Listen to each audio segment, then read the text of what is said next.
I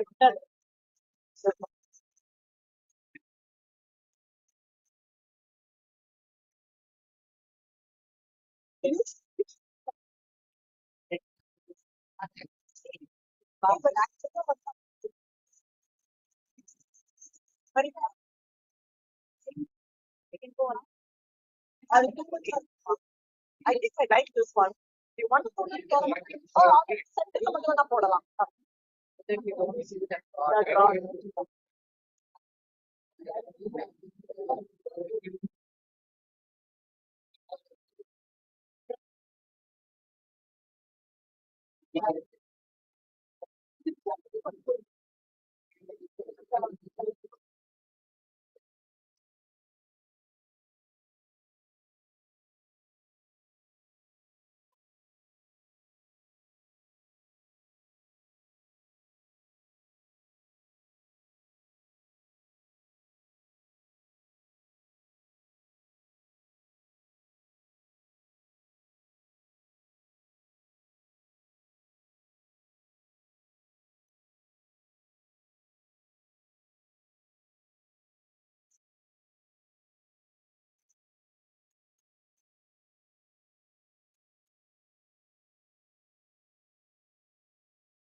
నమస్కారం నాగా.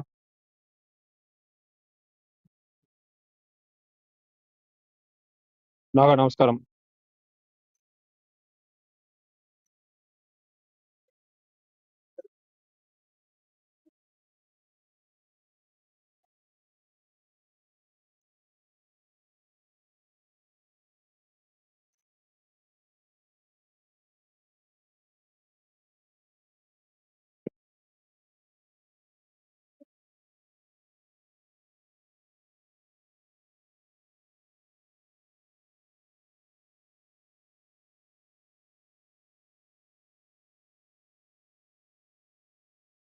இதான் audio இருக்கு.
Hello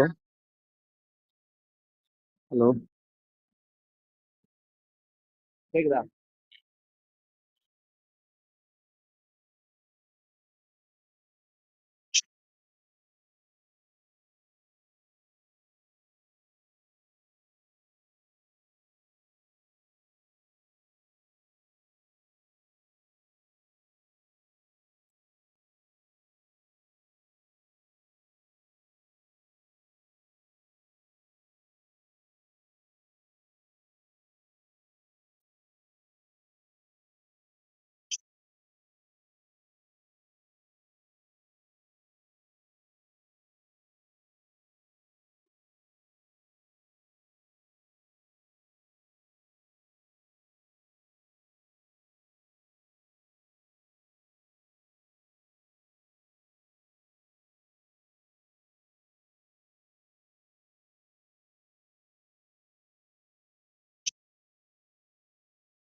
hello hello mic testing.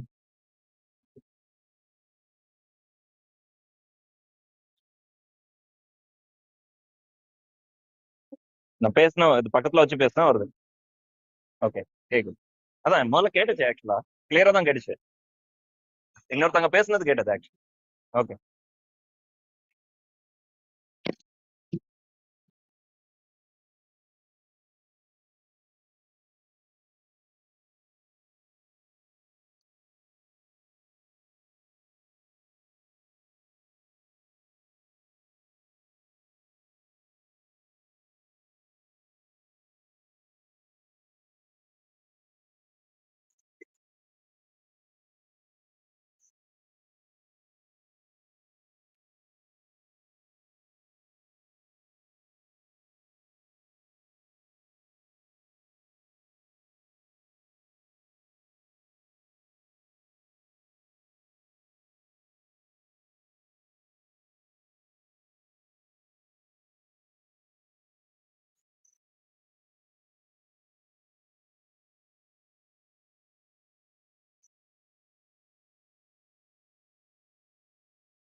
CS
இங்க ஒரு டெஸ்ட் பண்ணி பாத்துருவோமா?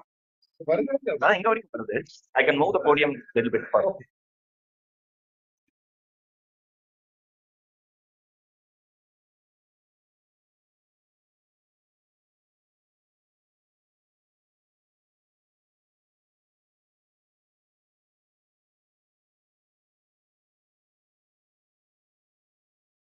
இல்ல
Okay.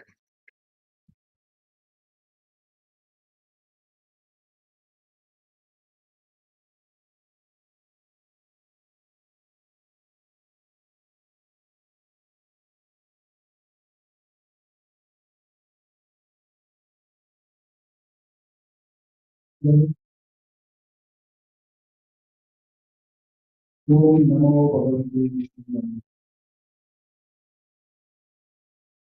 We welcome you all for definitely Bhagavan. We have a long program. The first one will be um, we will be actually singing Action on my life, and I request Erika to introduce the Aradhana Day meaning and why we sing it. Okay?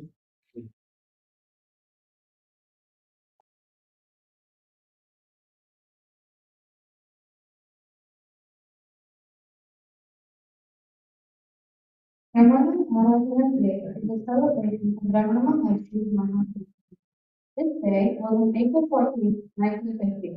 It was at this time when tens of thousands of people were gathered at the temple, trying to get one last message to Sri Bhagavan. At the time of Bhagavan's Mahanirvana, there was a white light which appeared and slowly merged into a mountain. Hundreds of thousands of people all over India and Sri Lanka saw this. Today, after 74 years, we all have assembled here to contemplate Bhagavan's teachings in order to experience that light within us and to realize Bhagavan's inner life. Thank you.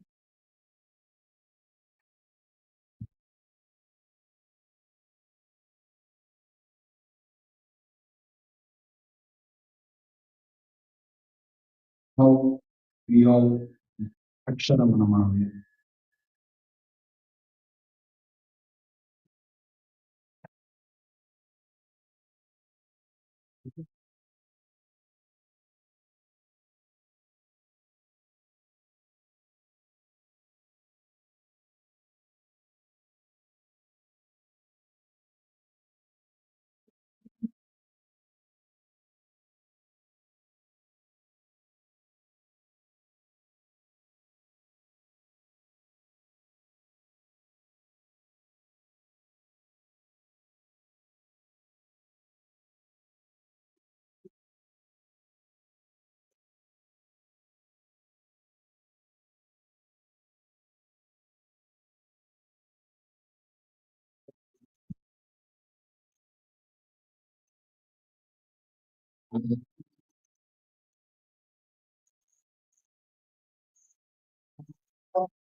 கெஞ்சியும் பஞ்சியாய் கொஞ்சமும் இறங்கிலே அஞ்சலன்றே அருள் அருணாச்சலா.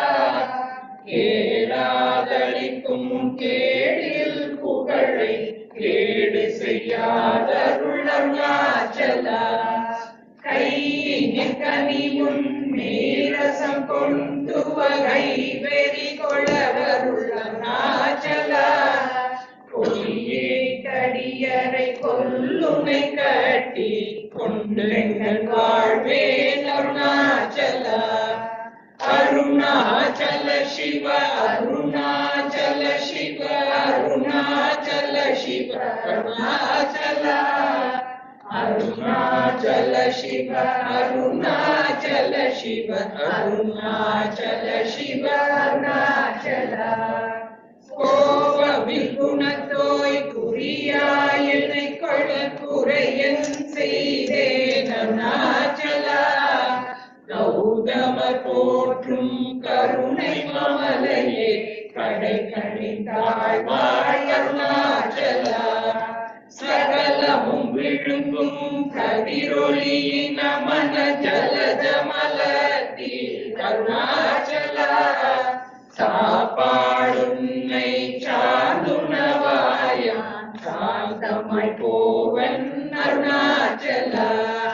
சித்தம் குளிர கதிர் ரத்தமை சமுதவகை திர அருள்மதி அருணாச்சலா. சீரையழித்து நிர்வாணமை செய்தருள் சீரையழித்தருள் அருணாச்சலா. சுகக்கடல் பொங்க சொல்லுண வழங்க சும்மா பொருந்திடங்க அருணாச்சலா. சூது செய்தன்னை சோதியலினி முன் ஜோதியுரு காட்டருணாச்சலா. சேப்படி வித்தை கட்டுப்படி மயக்கு விட்டு பழு வித்தை காட்டருணாச்சலா.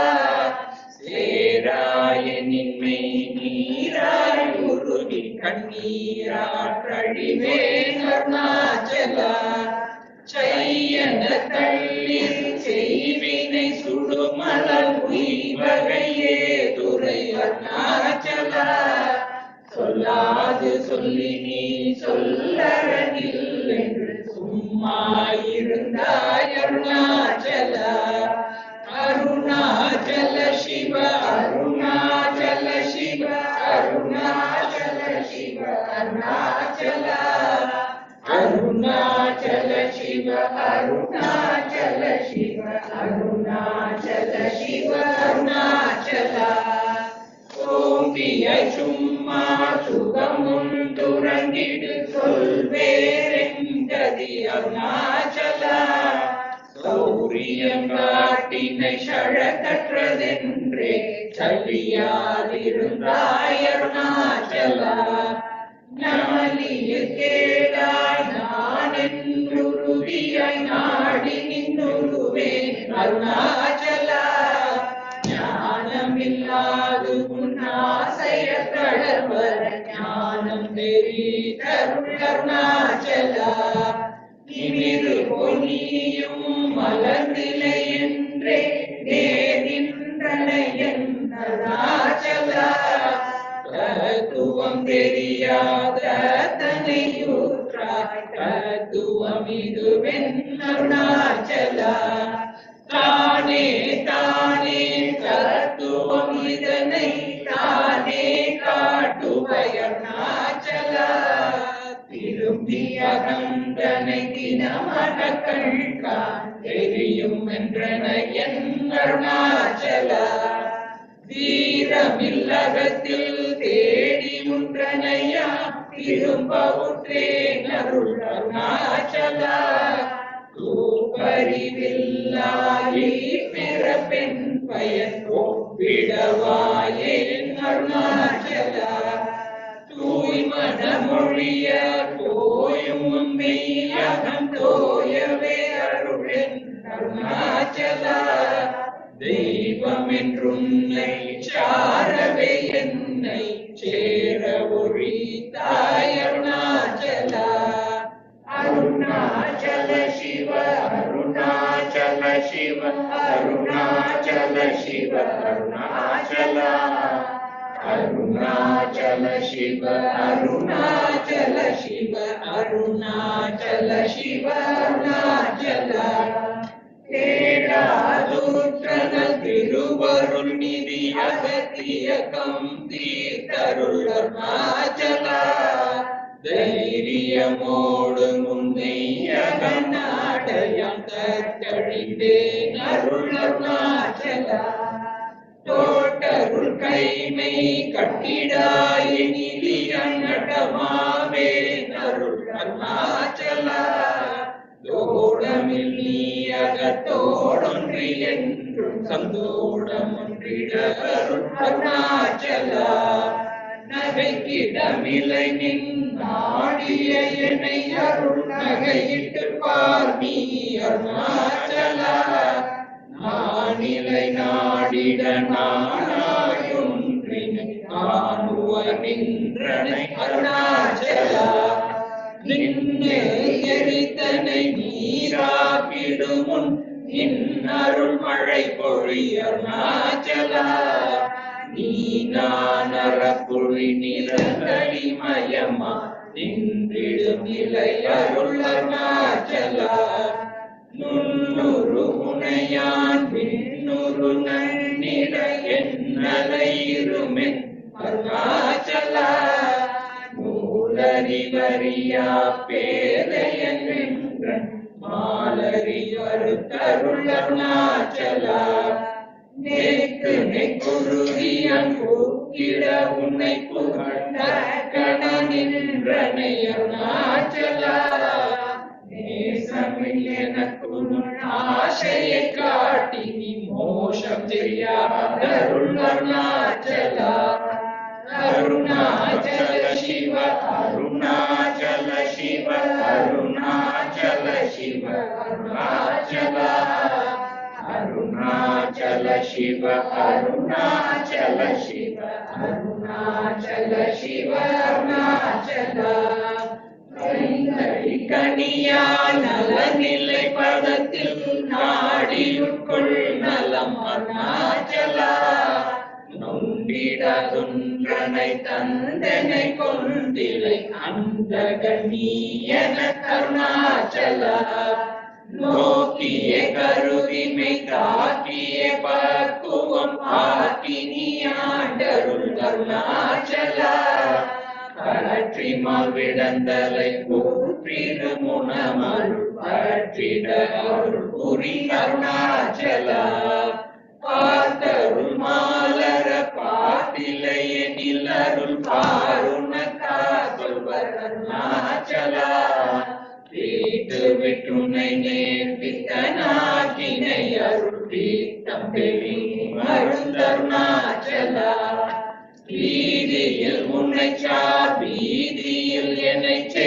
வீதியுன்றனக்கே அருணாச்சலா புல்லறிவேதுரை நல்லறிவேதுரை புல்லிடவே அருள் அருணாச்சலா பூமணமாமணம் பூரணமணம் கொள பூரணமணம் அருள் அருணாச்சலா நினைத்திடவே பிடித்திழுத்தனையும் பெருமையறிவார் அருணாச்சலா பேய்தனம் விட விட பேயாய் பிடித்தனை பேயனபினையன் அருணாச்சலா வைங்கொடியானான் பற்றின்றி வாழாமல் பற்று கொடாய் அருணாச்சலா அருணாச்சல சிவ அருணாச்சல சிவ அருணாச்சல சிவ அருணாச்சலா அருணாச்சல சிவ அருணாச்சல சிவ அருணாச்சல சிவ அருணாச்சலா கொடியார் மயக்கி என் போதத்தை பறித்து உன் போதத்தை காட்டினை அருணாச்சலா போக்கும் வரவுமில் பொது வெளியினில் அருள் போராட்டங்காட்டருணாச்சலா பௌதிகமாமுடல் பற்றற்று நாளும் உன் பரிசு கண்டுரவருள் அருணாச்சலா மலைத்திடவோ அருள் மலை மருந்தாய் ஒளிதருணாச்சலா. மானம் கொண்டுருபவர் மானத்தை அழித்த விமானம் இல்லாதொழிதருணாச்சலா. மிஞ்சிடும் கெஞ்சிடும் கொஞ்சவரிவணியான் நஞ்சியதருள் என்னை அருணாச்சலா. மீனாமல் இல்லாமல் மாகாற்றலை கலம் ஆகாமல் காட்டருள் அருணாச்சலா. முடியடி காணா முடிவிடுத்தனை நேர் முடிவிட கடனில்லை அருணாச்சலா. மூக்கிலும் காட்டு முகுரமகாதெனை தூக்கியனை தருள் அருணாச்சலா. மெய்யகத்தின் மனமென் மலரணையில் நீ கலந்திட அருள் அருணாச்சலா. மேன்மேல் தாழ்த்திடும் மெல்லியர் சேர்ந்து நீ மேன்மையும் பிரணயன் அருணாச்சலா. மைமய நீ தருமையின் அருணது மை வசமாக்கினை அருணாச்சலா. அருணாச்சல சிவ அருணாச்சல சிவ அருணாச்சல சிவ அருணாச்சலா. அருணாச்சல சிவ அருணாச்சல சிவ அருணாச்சல சிவ அருணாச்சலா. மொட்டையடி தென்னை வெட்ட வெளியில் நீ நட்டமாடின என் அருணாச்சலா. மோகம் தவிர்த்து உன் மோகமாய் வைத்தும் என் மோகந்திராயன் அருணாச்சலா. மௌனியை கற்போல் மலராதிருந்தால் மௌனமிதாமோ அருணாச்சலா. எவனின் வாயில் மண்ணினை கட்டி என் பிழை பொழித்த அருணாச்சலா. யாரும் அறியாத மதியினை மறுட்டி எவர் கொலை கொண்ட அருணாச்சலா. ரமணன் என்றுரைத்தேன் ரோஷம் கொள்ளாதென்னை பிரமித்திட செய்யவா அருணாச்சலா. பகலில்லா வெறுவெளி வீட்டில் ரமித்திடுவோம் அருணாச்சலா. லட்சியம் வைத்தருள் அஸ்திரம் வீட்டனை பட்சித்தாய் பிராணனோட அருணாச்சலா. லாபமில்லை நபர லாபமில்லை குற்று லாபமென்றனை அருணாச்சலா. வரும்படி சொல்லிலை வந்தென்படி வருந்திடும் தலை விதி அருணாச்சலா. வாவென்றகம்புக்குன் வாழ்வருள் அன்றே என் வாழ்விழந்தே அருள் அருணாச்சலா. வீட்டிடில் கட்டமாம் விட்டிடாதுனை உயிர் வீட்டிட அருள் புரி அருணாச்சலா.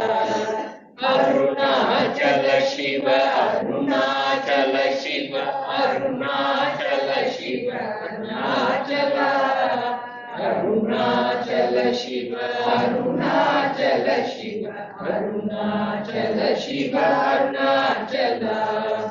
வீடு விட்டி துள வீடுக்கு பைய உன் வீடு காட்டினை அருள் அருணாச்சலா.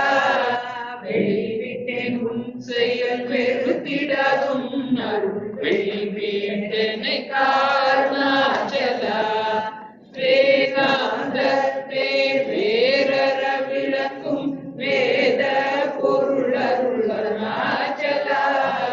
வைதலை வாட்டா வைத்தருள் குடியா வைத்தனை விடதருள் அருணாச்சலா. அன்புதிலாதி போல் அன்புரு முனில் என்னை அன்பாய் காய்த்தருள் அருணாச்சலா. அருணை என்றென்னையான் அருட்கண்ணி பட்டேன் உன் அருள் வலை தப்புமோ அருணாச்சலா.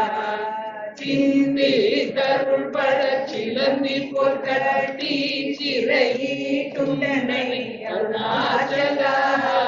அன்போடு நாமங்கள் அன்பர்தம் அன்பர் அன்பனாயிட போலும் தீனரை இன்புற காத்து நீ எந்நாளும் வாழ்தருள் அருணாச்சலா.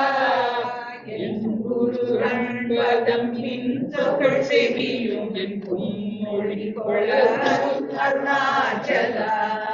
பொறுமையம் பூதர பொன் சொல்லை நான் சொல்லாய் பொறுத்தருளி அருணாச்சலா. மாலையடி கருணாச்சல ரமணயன் மாலை அணிந்தருள் அருணாச்சலா. மாலையடி கருணாச்சல ரமணயன் மாலை அணிந்தருள் அருணாச்சலா. அருணாச்சல சிவ அருணாச்சல சிவ அருணாச்சல சிவ அருணாச்சலா. அருணாச்சல சிவ அருணாச்சல சிவ அருணாச்சல சிவ அருணாச்சலா. அருணாச்சலம் வாழி அன்பர்களும் வாழி அக்ஷரமணவாழி வாழி.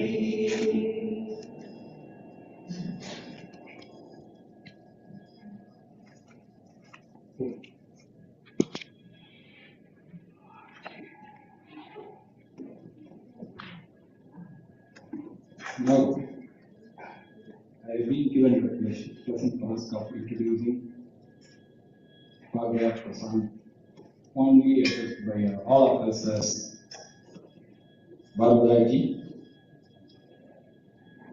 She is one of our senior devotees from DC area, serious practitioner of Bhagavan's teachings. She has been contributing many articles to Mountain Fire, a quarterly Varnashram publication, for many years, and she is still continuing to do that. I fondly recall her efforts in introducing Adi Shankara's Dakshinamurti Stotram, Bhagavan's Uladhanapade, and Bhagavad Gita Saram to DC Ramana Satsan. She is an inspiration for many of us in DC area. She has been a very close friend of Uma and I.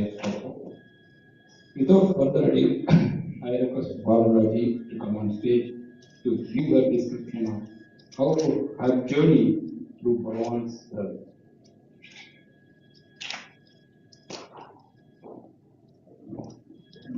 Thank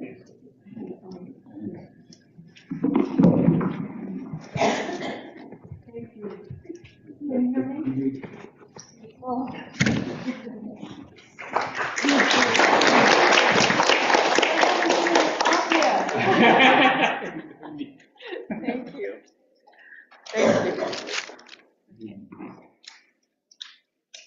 So I can be heard, right? Okay. Thank you for that very generous introduction. Bhaskar asked me to talk about how I came to Bhagavan, but that's not right because there are not two entities, only one. So I will spend the time allotted to me talking about how I came to realize I have never ever been in the eternal, self-effulgent, indestructible Atman. It's not just true for me, but the very essence of the spiritual path for all of us. So how to talk about my journey on the path? Milestones is one way to do that, and we all have milestones. First milestone, childhood. This mortal body was born into the world in Greeley, Colorado, to be specific, weeping. As far back as I can remember, I felt something was terribly wrong. I didn't know what. Okay, I didn't know what, but it haunted me growing up. In fact, as a middle child, sometimes it felt like abandonment or simply something missing that I couldn't grasp. My parents were good people. I was raised in a German family with a French name as a Christian, but try as I might to embrace Christianity, my efforts simply didn't give me the solace I needed. Second milestone, the French connection. For some inexplicable reason, from a young age, I felt more French than German or American. It took a long time to play out. French lessons as a young adult that I paid for with my babysitting money, majoring in French in college out of pure love for the sound of the language and out of a feeling of deep familiarity with the culture. 3 years living in France as a junior year abroad student studying at the University of Bordeaux, and finally a PhD in medieval French literature from Northwestern University. That seemed to put an end to it. Third milestone, escape to the arts and motherhood. As an adult, I was still plagued by that very odd and persistent notion of something terribly wrong. Nonetheless, I led a so-called normal life, married, had a wonderful son who was the apple of my eye and still is, and ended up at the Smithsonian, a complex of over 20 museums and research centers for a full 24 years. Hired by an undersecretary who was French, I served in administration in the secretary's circle at the castle on the Mall, getting a bird's eye view of how power plays in Washington, D.C., which strangely enough to me resembled French medieval politics. More than anything, however, I worked with the Smithsonian's art museums, and art was my escape from the material world. As an idealist, I needed that escape, and it gave me a temporary solace from my feeling of alienation. Fourth milestone, Eknath-Eschwaren and my first trip to India. For some reason, in my late 40s, I got an unexpected, out-of-the-blue 2-week vacation from motherhood and job. Strangely, I treated myself to cooking lessons. Lo and behold, it was there that I encountered a book by Eknath-Eschwaren, a meditation teacher from Kerala who founded an ashram in Northern California, with the auspicious title, Conquest of Mind. What? That was what I was after in a nutshell. So I read all of his books and visited him. He immediately embraced me, and I became quite good at his method of passage meditation, silently reciting inspirational poetry and bringing the mind back whenever it wandered. But it was not enough. I kept asking myself, what is behind those words? Then one day, I heard a description of the path of jnana. It stunned me. And that's how I found out about Sri Ramana Maharshi. At first, I saw Bhagawan as an old man with a cane and was not attracted. Soon after, however, I saw one of the great Welling portraits. And those eyes, well, they captured me. And they have never left me since. They called me, and I went to India in 1995, absolutely alone, with a letter of introduction to Balaram Reddy from Joan and Matthew Greenblatt. Balaram Reddy, who lived by Bhagawan's side for decades and served as his French interpreter, graciously took me in like a mother and invited me to meditate with him every day I was there. Not many words were spoken between us, but he told me I was one of them, and emphatically that I would indeed succeed by simply merging the mind in the heart. That's it. Just merge the mind in the heart. On that visit, before I left, I paid my respects to Katya Osborne out of gratitude to her father, Arthur, because his writings assured me that even though I was not an Indian, Bhagawan was my true home and ultimate refuge. I needed that because I had no background whatsoever in the ways of the Indian subcontinent. While we talked, I heard Katya's brother Adam rustling in the background, and later Chris Quilke, the recent editor of The Mountain Path, told me he remembered seeing me there. When I confessed I was leaving, Eknath-Eschwaren said to me that compared to him, who was but a canoe, Ramana Maharshi was a great ocean liner. Fifth milestone, the great crisis. Okay, so what about motivation? It came to me deep and strong the day my husband of 24 years simply left, just like that. Talk about abandonment. That was the ultimate. It pressed all my buttons and made me resolve, once and for all, to conquer that feeling of something deeply wrong, which in time I realized by the grace of Bhagavan came from believing that the ego was real. Soon after the debacle, I found out about the DC satsang, seemingly by accident. I started attending some 20 years ago, and that's how I learned to chant and gained some experience selecting readings about Bhagavan that I could share and that helped me grow. So in the end, again by the grace of Bhagavan, although I lost one family, I certainly gained another. Sixth milestone, retirement, 2006. What did I do the next day after my retirement party from the Smithsonian? I took my son to India. Then soon after that, I started taking Sanskrit lessons from Vyas Houston, who founded the American Sanskrit Institute. That was important to me because I loved languages, and I wanted to read the great spiritual texts of India as they were originally written.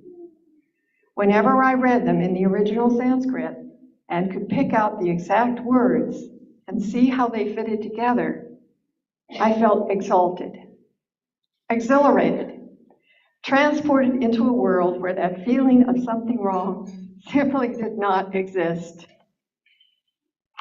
Although I am no Sanskrit scholar, Sanskrit has always been a hook for me. The first poem in Sanskrit that I struggled to translate from the original was Adi Shankara's hymn to Dakshinamurti. For a long time I wrestled with it, not understanding its full depth and meaning, to say nothing of the grammar.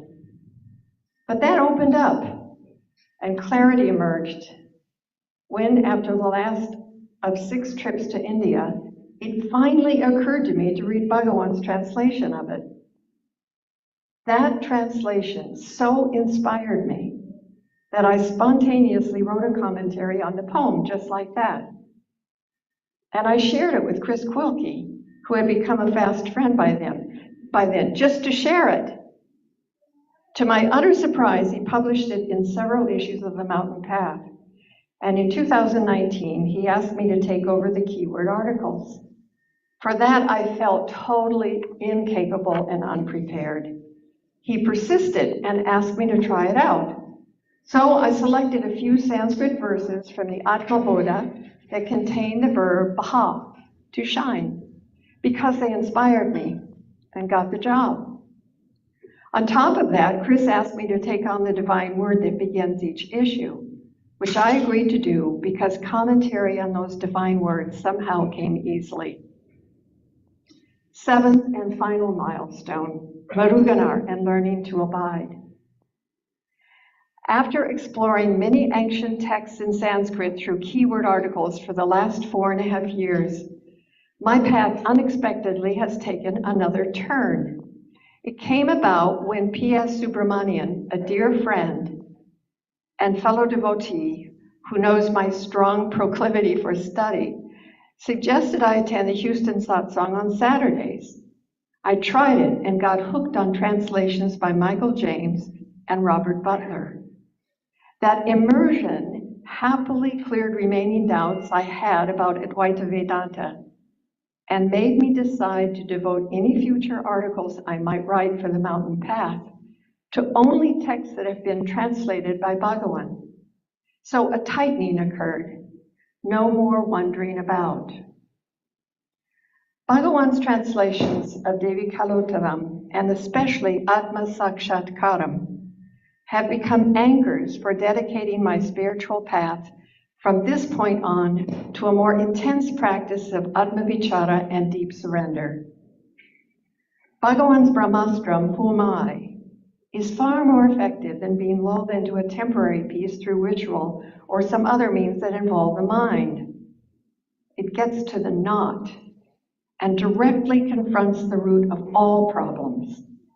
He takes his devotees clearly and unambiguously to the deepest cause of suffering and demonstrates in the most practical and simple fashion the non-existence of the ego, which leads to its final resolution.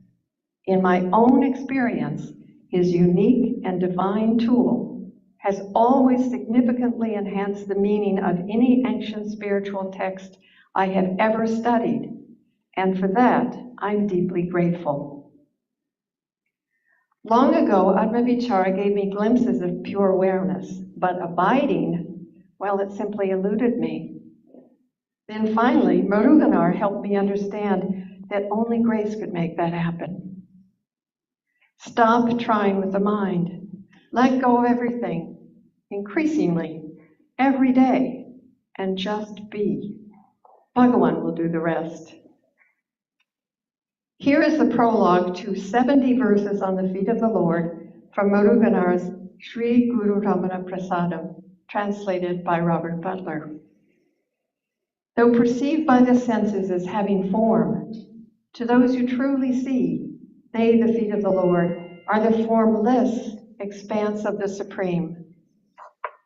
Though they stood before us in the noble form of the Guru, in truth they ruled us inwardly through the radiance of being consciousness bliss. Bringing bliss, they will dwell in the hearts of those in whom the ego self has died, through the quality of mind that acts in conformity with the self, the heart. Wondrous as the wish-granting tree of heaven, filling my heart with the bliss of transcendental consciousness, they are the feet of the Lord, Guru Ramana, bringing the blissful joy of a nature that is inseparable from his own self. They will dwell in the hearts of his devotees. They are the feet of him who became my Lord, nurturing within me the supreme bliss of reveling in his own self, so that my mind's weariness was ended. They are the medicine that will cure the blind delusion of those who with melting heart fix their minds firmly upon them and become filled with a joy that knows no end. Unsullied by attachment to the false objects of the senses, spawned by the base desires that control the mind, they ruled me, the feet of the Lord. Conclusion. I owe my sincere gratitude to Dr. Anand and Nitya, who took me into their hearts early on and continued to support me. Nitya's mother, Shanta, nourished my love for Sanskrit and still shares with me reminiscences of her father, Professor K. Swaminathan, a great devotee of Bhagawan, a Tamil scholar, and a distinguished poet. Thanks to all my dear friends in the Washington, D.C. satsang, and to Marcia Solomon, my inspiring Sanskrit teacher in Boulder, Colorado. Thanks to Dennis Hartel, who coaxed Balaram Reddy to write his memoirs, who always warmly welcomed me to Arunachala Ashrama in New York, and who gave me much needed support when I attempted my first earnest but awkward translations. Thanks also to Chris Quilke for believing in me and for keeping me on the path. And finally, thanks to my dearly beloved brother, sister, son, his wife, my grandkids, and my nieces, who have been so important to me in my life and who have always generously given me unconditional love. Manifestation is multiplicity that occurs when the ego arises and sees itself as something separate. All of us are on the same path back to the state of oneness, which alone grants us authentic living and true peace. Only when the ego is gone can we see with the eyes of love.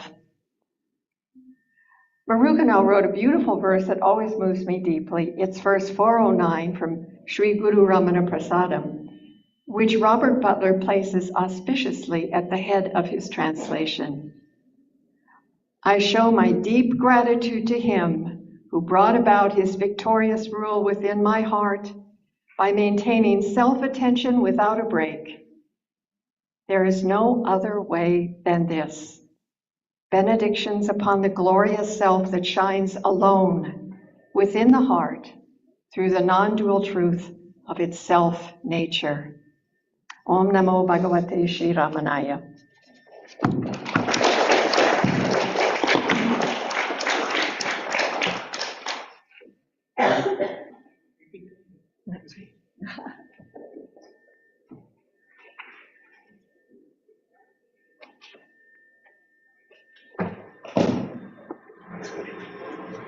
Are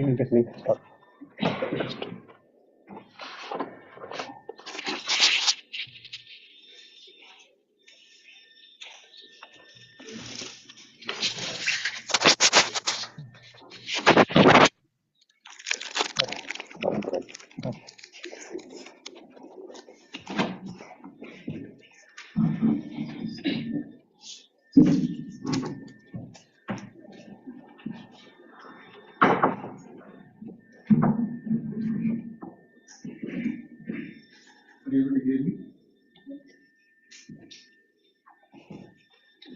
So that is moving account of serious practitioner. Thank you, Barbara ji.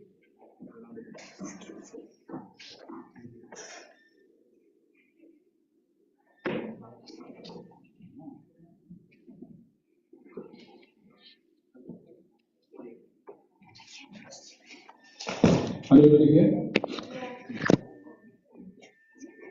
So that is a moving account of a serious practitioner. Thank you, Barbara ji, for enlightening us with your journey through the Bhagwan's realm, how you came into Bhagwan's fold, faith, and continue to be there. We hope that we will be able to take some lesson from that and then continue in our effort too. Now I request Vrindaji to introduce our keynote speaker, you can call that way, because he is going to be talking, when Mr. Harimurthy is going to be talking about Muruganar and Bhagwan's work. Thank you. Om Namo Bhagavate Sri Ramanaya Namah. Sri Harimurthy, who is our guest speaker, he needs very less introduction from me, but I'm anyway going to try my best to introduce him. Mr. Harimurthy lives in New Jersey. As a devotee of Bhagwan, he wrote many Tamil poems on Bhagwan, and his articles appeared in the Maharishi newsletter, The Mountain Path, and the Sri Ramanashramam Centenary book. He has written Ramana Kavasam, which everyone probably knows, Kanta Sashti Kavasam. It is similar to that meter, and he has written one for Ramana. The same way, if Tamil people may know Abhirami Andadi, where the last word of one verse will be the first word of the next verse on Abhirami, written by Abhirami Bhattar, and he has written a similar Andadi on Ramana also. So many works by him, and he is also right now, his book on Muruganar in his own words is going to be expected to be published on May 7th. Maybe a little bit here or there, the date of publication. But anyway, he has written so many books on Bhagwan. His knowledge on Tamil literature, especially in Bhagwan's and Muruganar's works, I cannot even try to explain. He is going to be our key speaker, and I'm very honored to introduce him as a key speaker on this Aradhana celebration here in our satsang in DC.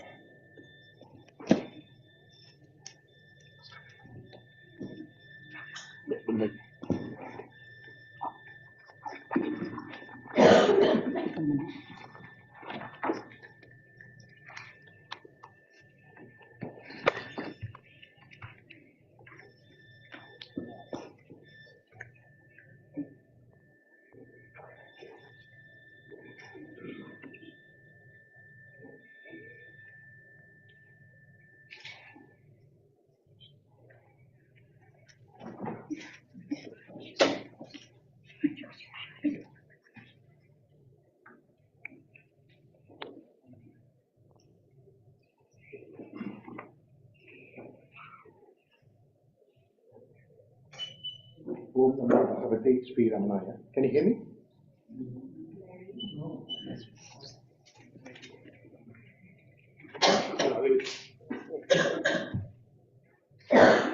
Om Namo Bhagavate Sri Ramanaya. Can you hear me? Yeah. This talk is going to be in English, but we will begin with a few Tamil invocative verses. Only those will be in Tamil. So those of you who do not know Tamil, you don't need to worry. I ஐந்து கரத்தனை யானை முகத்தனை இந்தி இளம்பிழை போல் மேற்றாய் நந்தி மகந்தனை ஞான குழுந்தினை குந்தியில் வைத்து அடி போற்றுகின்றேனே. This is the first verse in the treatise called Thirumandiram. என்னை நன்றாக இறைவன் படைத்தனன் தன்னை நன்றாக Tamil செய்யுமாள். In this Tirumoolar says, this is also a Thirumandiram verse, that God has created us so well only to sing Him and His glories in Tamil well. Namo Ramanaya, Namo Ramanaya, Namo Ramanaya, Namo Om. Amoha, Namo Ramanaya, Namo Ramanaya, Namo Ramanaya, Namah.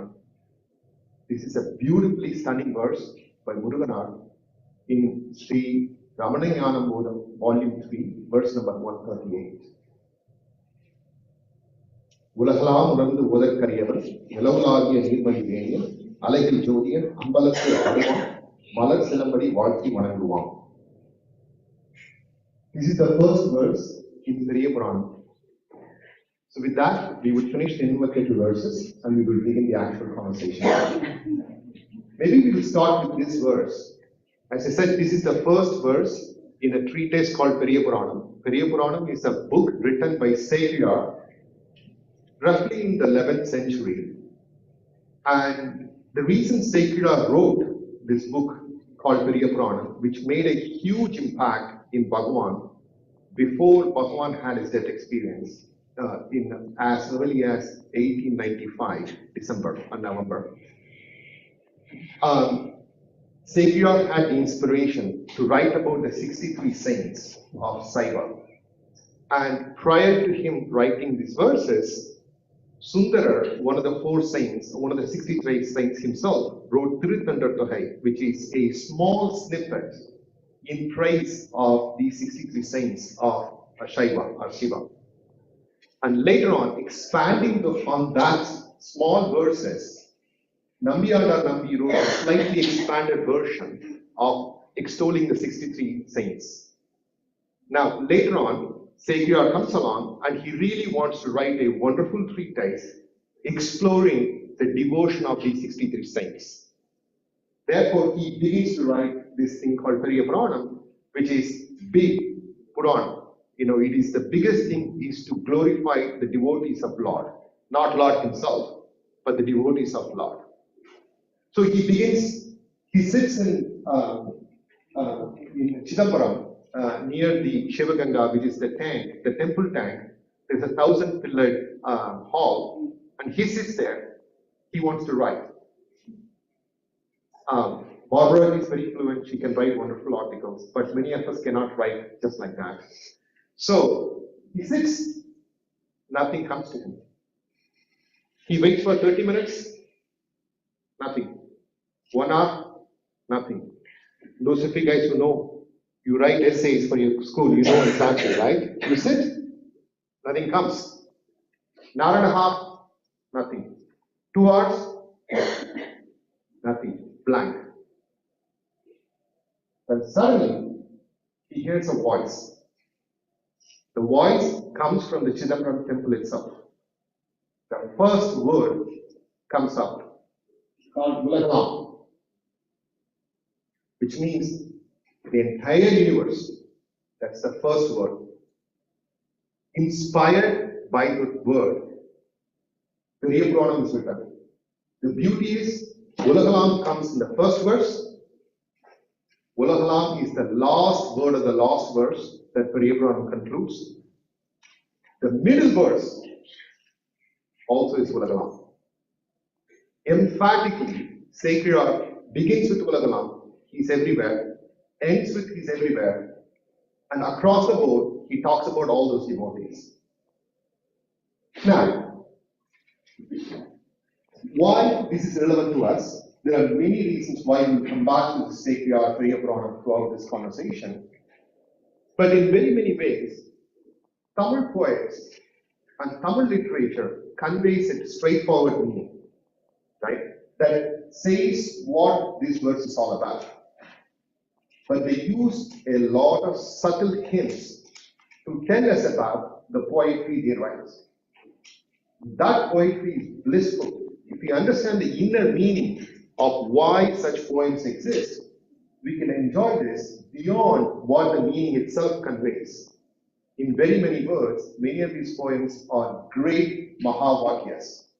They tell us more than the words. They indicate the silence within.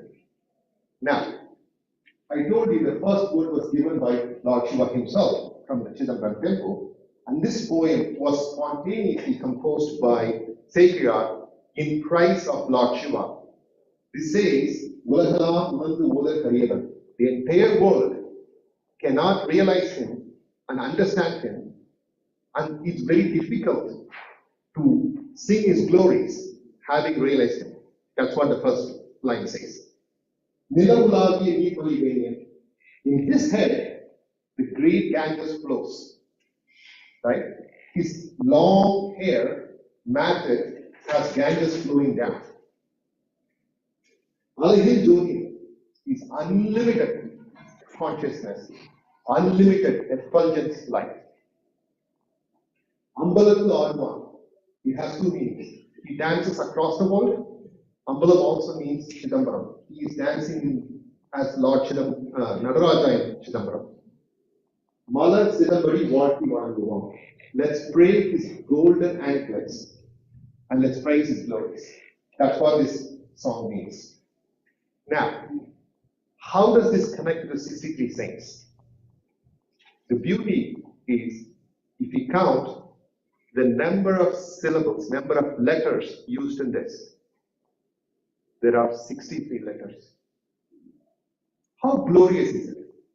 Right? If you read this poetry, this doesn't give you any indication about what Sekiyar is about to sing. But those of you who know Tamil, you can count this, because that's why I put the joint version. There are exactly 63 letters.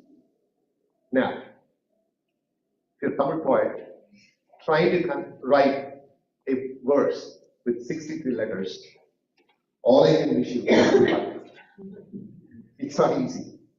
And to write that spontaneously, to write that from the very first letter that Lord Shiva was given is the wonder, is the beauty.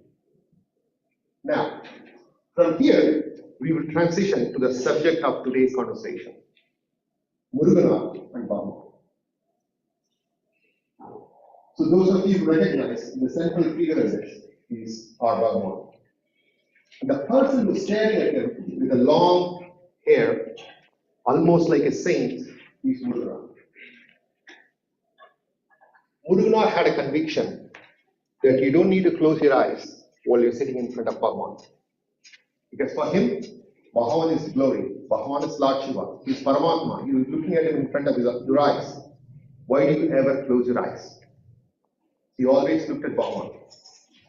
And all you need to say, even at a later point in his life, he lived until 1973 August. Just say Bhagavan or Ramana, will tear down, you go to ecstatic bliss. That is the kind of devotee that Murugana is. And as remarking to somebody earlier before this, if we start talking about Murugana now, we can stop continuously talk for him another 48 hours, we would not be done with just 2 chapters of his book. That's how much he has written. Just to give you a sense, we have recovered roughly over 30,000 verses, which is roughly 220,000 lines of poetry.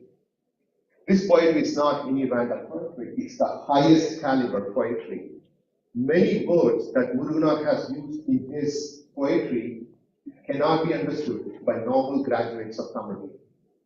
You need to go back to many centuries, probably several centuries of books that do not even exist, and those words are found in that deeply. And he cannot have enough of singing Bhagavan's glories throughout his life, so much so that towards the end, he could barely sit, he would lie down, and he could barely hold a pen to write Bhagavan's poetry, so because his hands would shake. And Sadhguru Swami would come to see Muruganath, and Muruganath would just dictate poetry, and Sadhguru Swami would capture those poetry. And during his own life, Muruganar Swami published just about 10% of the poetry that we come to have right now. Most of the poetry he wrote were written in paper, and many times written in slate and chalk, and if you erase it, the next one would come. So we've lost tens of thousands of poems over the years. But what we have now, vast majority of them are published under the title called Sri Ramanayana Bodham, the 9 volumes of which roughly have about 40,000 verses, languishing in some internet archive site, because they have very little translations and very little of them are understood by us. So hopefully today we will talk about the life story of Bhagavan, life story of Muruganar. We will take its inspiration, at least begin reading some of Muruganar's poetry, because they are life-altering in very many ways that we don't even recognize. So let me start with a humorous incident. So this is a handwritten version of this incident by Muruganar. And there are many such incidents that happen between Muruganar and Bhagavan, and most of them are unfortunately lost to time, and most of them are not even published by anybody. So around 1948, if you recollect the picture with Muruganar, he had like a long beard and long unkempt hair. One fine morning around 1948, after being gone for about 2 to 3 weeks, Muruganar came and prostrated in front of Bhagavan. And Bhagavan looked at him and said, "Iduvum pocha," meaning even that is gone. What he meant is Muruganar had a clean shaven head, he lost his beard, and he lost his cross thread. Muruganar was Brahmin originally. Up until 1948, he wore a cross thread. He lost that. He came and prostrated in front of Bhagavan. The import of that, Sadhuvam Swami writes later on in an introduction, is even that is gone, which means everything else is gone prior to that. Muruganar took it as like a statement by Bhagavan that he has purely and permanently attained his self. So just like us kids, Muruganar goes, gets a paper, writes this down in a piece of paper and gives to Bhagavan to attest that Muruganar has gained the realization of the self. That is this note. Bhagavan Arudam, so I don't have the English translation, very hard to read in Tamil, roughly says, with Bhagavan's grace, I have written. So this is the actual Tamil version and the English translation. I'll read this. With Bhagavan's grace, the wisdom imparted by Bhagavan's feet through devotion and unwavering commitment to the self should attain permanence. He's talking about himself. Can you read Tamil also? Yeah, I'll read. Furthermore, I aspire to receive Bhagavan's grace, symbolically enabling me to relinquish my hair sacred thread and be firmly established in his bliss without any need for an outre robe. I earnestly pray for this grace from Bhagavan within my heart. Devotee slave Murugan. I'll read in Tamil. Yeah. Bhagavan Arulal, Bhagavan பாதத்தில் உண்டான ஞான சொரூப பக்தி வைராகியம் அகத்தே திடப்படி இயல்பாக வேண்டுவதோடு அதற்கேற்ப புறநிலையும் சிகாய யக்யோப வீத விசர்ஜன மட்டில் காஷாய தாரணம் இன்றிய மாறுவதற்கான பகவான் அனுகிரகத்தை ஏகாந்தத்தில் அந்தரங்கமாக பிரார்த்திக்கின்றேன். அடியேன் Muruganar. He's praying to Bhagavan, with your grace, although I lost my sigai, which means my tuft and my hair, and my cross-threaded, the punam, I gained the permanent elimination of the self that you already shown me. And I'm praying for your grace, Murugan. So this is a beautiful, beautiful, attestation. For those of you who read enough Bhagavan's works, you would recollect Major Chadwick had a very similar incident. At once, Major Chadwick writes about in his autobiographic reminiscence. Chadwick asks Bhagavan for some assurance if Bhagavan is the guru.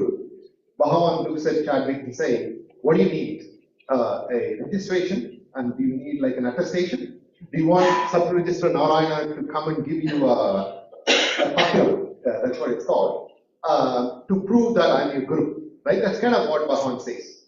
Whereas in Muruganar's case, he actually follows through without knowing that conversation has had happened between Bhagavan and Major Chadwick.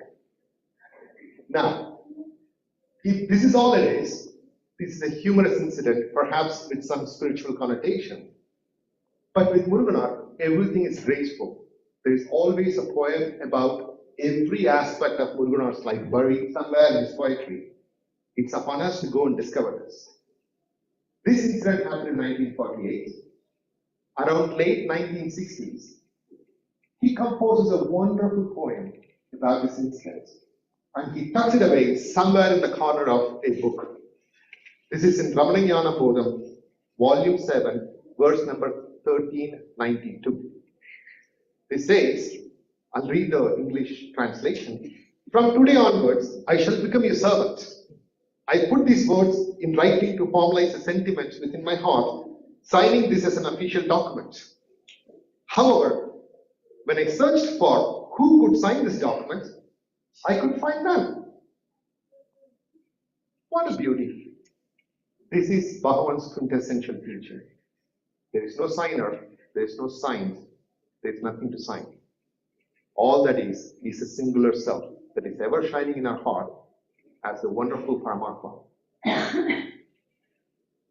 Even that humorous incident, Muruganar takes it and makes it to be the highest Advaita teaching taught by Bhagavan. That is the gift that Muruganar has given us. And today, hopefully, we would actually take a tour of Bhagavan's life and Muruganar's life. Some of this would be known to you. Perhaps you would probably know more about this than I could possibly explain. But it's like reciting Bhagavan's glories is like reciting Rama's glory, right? We just enjoy the glory that is there. And hopefully we can actually get to see some pictures around this as well. No, Bhagavan Sri Ramana was born as Venkatraman on December 30th of 1879. The reason why Bhagavan's story is important, you realize how Muruganar literally followed the same footsteps of Bhagavan, including his biography. That's why this biography is so beautiful to us. Bhagavan was born in Tiruchuri. This is roughly 15 kilometers from Arupakottai, 33 kilometers from Virudhunagar, and 45 kilometers from Madurai. So in case you're wondering, that is the Google map. You see Madurai all the way to the top. Tiruchuri is right here, right next to Arupakottai. I don't have a way to point this to you. So this is south of Madurai and east of Arupakottai and east of Virudhunagar. And technically this falls under Virudhunagar district today. And Tiruchuri is a beautiful small village in which there's an ancient Shiva temple that exists even today called Gobinatha Swami Temple or Thirumeninatha Temple. This is a temple picture of this particular village. There are wonderful stories about this temple and what Bhagavan has done here. In fact, in one of the 108 names, Vishnu Swami talks about Sahayavali. Sahayavali is the presiding consort of this temple, Gobinatha Swami. In one of the encounters with his parents, Bhagavan, at that time was Venkatraman, goes and hides behind the Sahayavali statue, having done something not so happy for his parents. So, Vishnu Swami writes, you have approached Sahayavali for her surrender, even when you didn't know about all that self and all the later realization. Even at an unknown age, he surrendered to Devi. So, Bhagavan's father is Sundramaya, his mother is Aradhana, and Bhagavan had two brothers and one sister. And the eldest one is Nagaswami, who happens to die very early in his life. And he has a younger brother, Nagasundara, who later is known as Chinnaswami or Narayananda Swami when he takes sannyasa. And Alavelu Mami is the younger sister. Each of them have a particular role to play in Bhagavan and how the Ramanashram is kept over the years. And that's the beauty about Bhagavan's life, is as we actually read about it, people show up at the right time to do the right thing at at that point in time, and then as if it's a miracle, they just subside. Right on the top of the head, I can think of somebody called Kandaswamy. Right? We don't even know who he is. We don't know how he looks. But he's instrumental in building a place for Bhagavan to stay for nearly 10 years. And that's called Skandashram today. That's named on Kandaswamy. He appeared, he single-handedly selected that place. He even the whole thing, he constructed that place. That's where Bhagavan's mother attained Mahasamadhi. However, Kandaswamy himself, after having labored, after having worked on this place called Skandashram where Bhagavan sits, think about us, right? We love Bhagavan. We go to Ramanashram today. Right? We even want to stay inside the premises because we want to be close to Bhagavan. Here is a person who actually built this place, who labored. Like many times he would actually go foodless, but he would still labor on building that Skandashram. He stays with Bhagavan for a couple of months, goes away. He doesn't even take possession of the hard work he has done. That is the beauty of many of the devotees who come to Bhagavan, who do a particular task, and then as if their time is done, they will leave. Think about many, many devotees. Satyamangala Venkatamaya, he wrote wonderful poetry. Nobody knows who he is. Even Aradhana Swami came, wrote this wonderful book about Bhagavan. That's it, right? So there are instruments of God sent by our Arunachala, come to Bhagavan for a particular task, finish that task, they go away. These people, they all have a particular task to do. The eldest, Nagasundaram, Nagaswamy, he's one of the first two to come and see Bhagavan, to convince for Bhagavan to come back, along with Nilayapaya, right? When he passes away, mother comes, stays with Bhagavan, and she pulls the second son, Nagasundaram, who later becomes Chinnaswamy, becomes the first president of the ashram. And very many of us would owe it to Chinnaswamy to establish the ashram, put in all the processes, put in the buildings that exist today so we can actually go and have our place in front of Bhagavan in Bhagavan's hall. And our Alamelu is responsible for raising, who's later T.N. Venkatraman, who's the second president of the ashram. She was instrumental in raising him and his family. So today, the continuation of lineage exists through her. All are dedicated efforts. So this is Bhagavan's, on the right side is the picture that was taken around 1930 in Tiruchuri, and that is the modern version of the same exact look. You can see that they actually preserved the building structure, and this is where Bhagavan was born. And there are very many wonderful stories about the Bhagavan's birth time and what happened during the time of his birth. We would not have much time to go into that today, but hopefully you can actually read about it in our crossroads. So Bhagavan, he would comment on this later. He can't be called as the brightest kid in the class. That's not for you guys. You should all be bright. Bhagavan was known for his sporting activities, and initially he started his education in Tiruchuri. Then he got transferred to Dindigul. He studied in the Dindigul school for a year. Unfortunately, once he finished that year, his father passed away when he was 12. Therefore, he went to Madurai to begin his middle school and high school. He did his middle school in Scott's Middle School and his high school in the American Mission High School. One of the Bhagavan devotees would joke later on, Bhagavan was American even when he was in his teens. So he's close to us. He played many sports, and he used to go into the river Vaigai. For those of you in Madurai, you know this. And he would have a wonderful merry time playing in the river and jumping and swimming with his friends. And he earned the title of a golden hand, or Thangakai in Tamil, which is whichever team he plays, the team always won. So he was always in demand to be in the team of the sports. So that team can actually win the titles. On the left side is the house in which Bhagavan stayed in Madurai, which is right across Madurai Meenakshi Amman Temple. And this is the American high school, mission high school that Bhagavan studied. This picture was taken around 1946, if I'm not mistaken. The school still exists in Madurai. And on the left side is the picture taken at the street, the same street that we looked at in early 1900s. And this is a beautiful picture of, Madurai temple from 1900s, early 1900s. You remember that the Periya Puranam verse I recited earlier on. Bhagavan, two incidents happened in Bhagavan's life around 1895. He was like a regular kid, he was 15, he was just playing around and, moderately okay in his studies. First thing, he gets to hear about a relative who had visited him.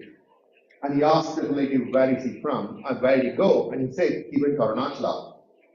Up until that point in time, Bhagavan did not realize Arunachalam is a place that one can visit.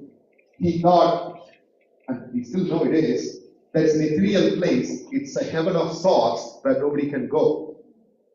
And finally he realizes it's a place that one can visit, possibly. And it's called Tiruvannamalai.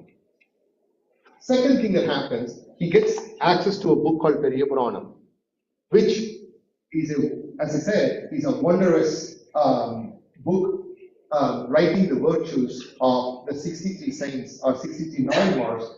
They were the devoted saints of Saiva who worshipped Lord Shiva through variety of means, through whatever means they could actually access Lord Shiva through their devotion and surrender. And many of them are moving accounts of how a devotee should behave to attain Lord Shiva. Bhagavan reads, this is even before Bhagavan knew anything about Lord Shiva or any of the realization that he has. He goes in front of Meenakshi, goddess Meenakshi of the temple, and cries that can he be one of those 60 saints? Can he show the devotion and love? And realize he's a 15-year-old boy at the time, and how much moved should he be to actually want to be one of those 63 saints and show the devotion towards Bhagavan in that way. And as if those prayers were granted, one day around July 1896, Bhagavan spontaneously wakes up to the divine, to the self. And that happens right in this house.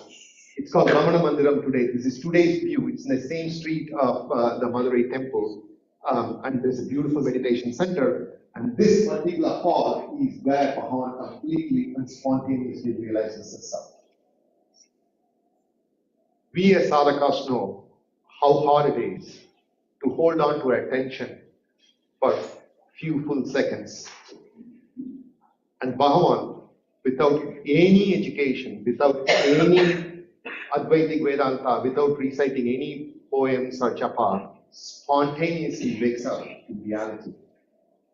With that, he loses his formal sense of his body and whatever else he held dear at that point in time. And he's, from that point on, fully established in the reality of the self in Lord Shiva. And he remained in that state for the rest of his life, and he says it in many different places, in talks, in day by day, in Surinama's letters, that state never changed for him. And there's nothing to change because his individuality completely subsided. As Bhadraji said earlier, the mind needs to come down and reside in the heart. His mind completely disappeared at that point in time. What remained is a singular unity. It's the pulsating reality of the effulgent Lord, Shiva. That's all that existed ever. So, as if he got a call, Bhagavan writes this note in 1896 on August 29th. He was supposed to do some English essay, and he procrastinates, and the teacher gives him an imposition. He needs to repeat the thing for 3 times. After writing the second time, he decides that's useless. Again, you're not supposed to do that. You're supposed to do your essays. Bhagavan decides that it's not a being used. Therefore, he goes and, says, holds it down and then sits in its meditation in a cross-legged pose. His brother looks at him and says, what need is for such a one? And Bhagavan thinks that's divine blessing and realizes the truth in those words. And he sets off. And when he decided to leave, at that time, the word Arunachala pops in his consciousness again. And he remembers what that relative told him about Arunachala, Tiruvannamalai. And he decides, that's the place I should be going. And he sets off. And, no matter how many times you read this letter, this is the very first thing that Bhagavan had left for us.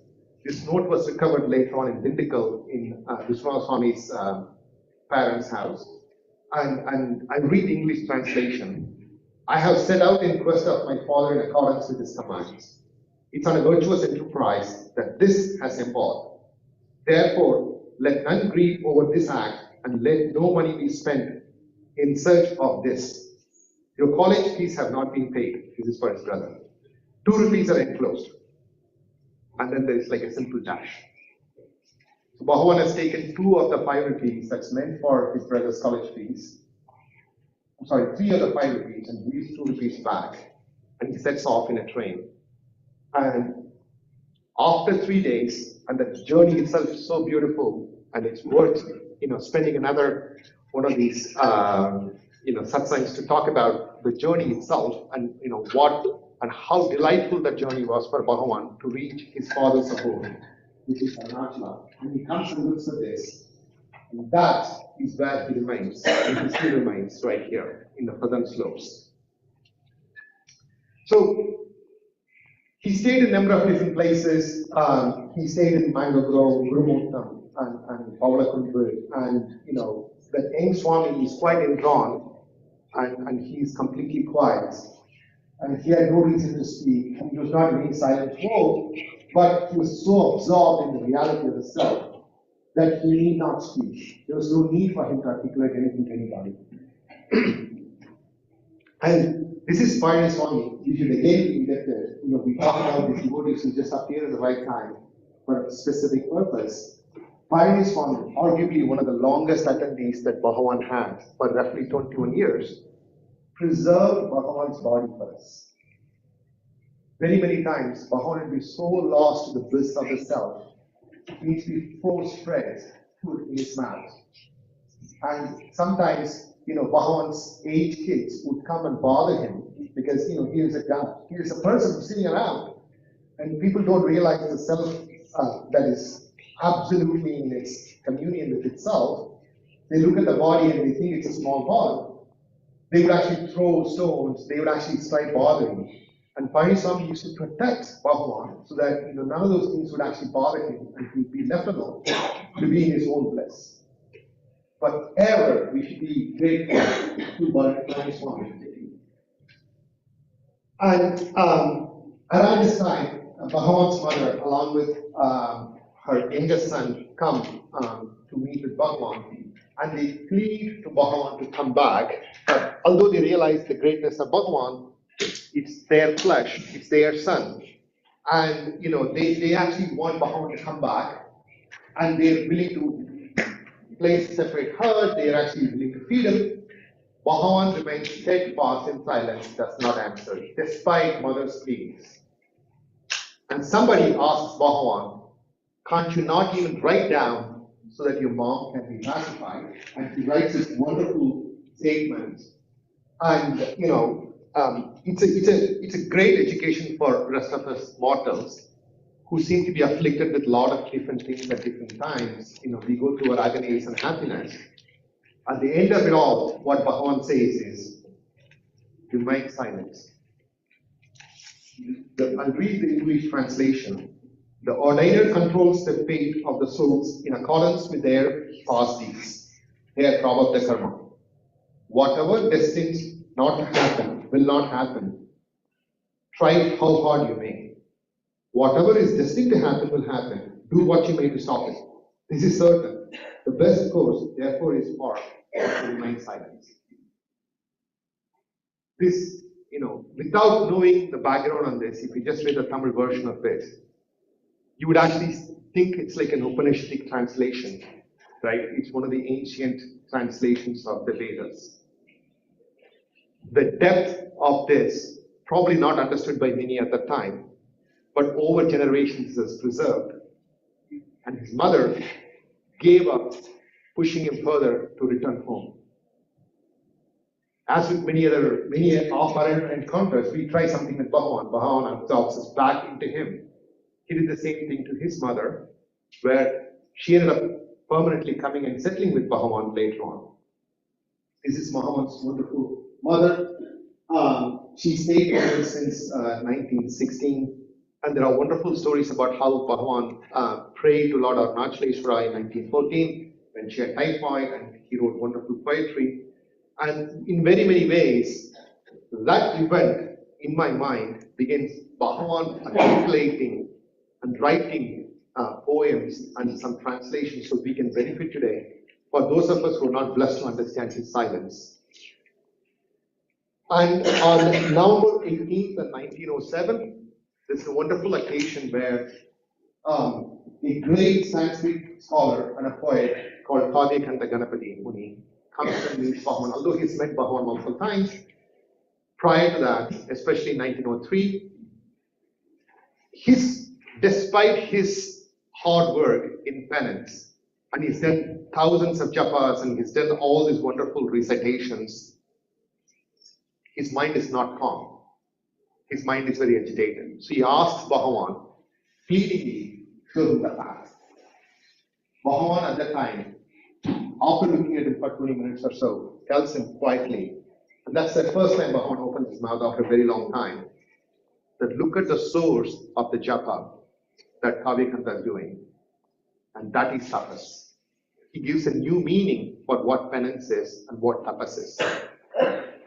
And then and there, Kavyakanta gives the wonderful name Bhagavan Sri Ramana Maharishi to the young Venkataraman or Brahmana Swami at that point in time. And today, we get an identity to the infinite, the nameless power, the wondrous effulgence of Lord Shiva comes with a name. Thanks to Kavyakanta and the poetry that he has written since then, and the number of students and all the explanations that have come about to us today, in part because of this wondrous poet who has met Bhagavan in 1907. So prior to that event, two great devotees of Bhagavan who happened to see Bhagavan in his early days. The left is Gambhiram Seshaya, the right is Sivaprakasan Pillai. These two devotees, around 1901, 1902, and 1903, go and see this young Brahmana Swami sitting there. They ask various questions. They remember and take down the notes of what young Brahmana Swami either wrote down on the dirt or on a slate, in whichever means that Bhagavan could communicate. They took down the notes. Later on, years later, around 1950s, what Sivaprakasan Pillai wrote down as notes gets expanded and gets published as Who Am I, the book that we have today. And the notes that are taken by Gambhiram Seshaya gets published as Vichara Sangraham, or self-inquiry, compiled by Sadhana Rananda based on the notes left by Gambhiram Seshaya of early times. So these two preserve the earliest teachings of Bhagavan, even when Bhagavan was less than 20 years at the time. And he had wonderful direct realization, and whatever poured out of his realization is what we got through those notes. I love that picture on the left side. That was Bhagavan along with Mahadeva Sastri, the young lad who's sitting with Bhagavan at the time. This is taken in 1911. Mahadeva Sastri is Ganapati Muni's elder son. And in fact, Mahadeva Sastri's son, meaning Ganapati Muni's grandson, is still alive. We got a chance to talk to him only about a couple of months ago. And the stories that he told us about Mahadeva Sastri and the interactions with Bhagavan is just wonderful, right? And I wish we dedicate another satsang talking about it. In very many ways, Mahadeva Sastri gets Bhagavan's blessing just like how a father would get for a wonderful son. And on the right side is Bhagavan. In one of the earliest pictures that are taken off the young picture, Bhagavan is like fully, enlightened. You can actually see there's a little difference between Bhagavan in the background. He says almost invisible, yet you could see this wondrous power coming out of Bhagavan in this early picture. So this is Virupaksha cave, today's picture. This is where Bhagavan stayed for several years before Skandashram was built and Bhagavan moved up to Skandashram. And this is Skandashram early pictures. On the left and right, on the right is Bhagavan, Mother, and Chinnaswami. The left is the early devotees of Skandashram. You can actually recognize some of the old devotees and then some of the young lads at that time who would grow to be great devotees of Bhagavan from that time onwards. And this is Niranjana Swami and Aradhana, a wonderful picture around 1919. So around 1922, May 19th, Bhagavan's mother attains Mahasamadhi. And again, it's a wonderful event in and of itself. And events surrounding that particular evening and how Bhagavan actually blessed his own mother to attain salvation is a great education for all of us, and how Bhagavan protects us in every which way possible. So that event creates another chain reaction with Ramanashram being formed around the burial ground of Bhagavan's mother's mortal body. There's a lingam consecrated which became Mathabudeshwar temple. And thatched roof, and this is Bhagavan standing on the right side, that is the original ashram that existed around Bhagavan's mother's samadhi. This is today's picture on this. Just see what the difference and the glory through which that Mathabudeshwar has transferred over a period of time. So that, the momentous occasion, the reason I set up this date, September 21, 1923, is when Muruganar comes and meets Bhagavan in that thatched roof. The glory of that year, 1922-23, very many pivotal things happen. Of course, Bhagavan's mother attains lotus feet. Vishwanath Swami comes and settles with Bhagavan on Jan 2nd of 1923 permanently. And September 21st of 1923 is when Muruganar first comes and sees Bhagavan. Now, we're going to take a time travel and come back and look at Muruganar's life story, again the same prism, and you would actually see how similar they are with respect to Bhagavan's story itself. So this is one of the Muruganar's earliest pictures coming and seeing Bhagavan. So Muruganar was born in 1890, roughly 11 years after Bhagavan in Ramanathapuram district. And he was born to Krishna Iyer and Subbulakshmi Ammar. He was named as Subramanya Iyer, and he was called as Sambamurti by his parents as a pet name. He has a younger sister, and Muruganar is the eldest. And just like how Bhagavan attended the American high school in Madurai, Muruganar attended the Christian mission school in Ramanathapuram, and later on for high school, just like Bhagavan, goes to Madurai and finishes his high school in Madurai. And just like Muruganar getting interested in Bhagavan getting interested in Periyapuranam, Muruganar gets deep interest in many of the Tamil works, particularly in Tirukkural, Kambaramayana, and Thiruvachanam. Those three works became very close to very close to Muruganar. I keep saying Bhagavan and Muruganar interchangeably because they are one and the same. He gets very deep interest in the Tamil literature very early on. So just to locate where Ramanathapuram is, it is right in the bottom here, and that's Madurai. Ramanathapuram is south of where Bhagavan was born in Tiruchuri. To say that Bhagavan and Muruganar were both born roughly south of Madurai is true. And you can literally see how Bhagavan first went to Arunachala. Muruganar followed his footsteps every which way possible, including physically. So as a young lad, Muruganar becomes a tutor in the Ramanathapuram district's, the Zamindar or the prince of the Ramanathapuram recruits Muruganar to teach one of the princely princes of that time.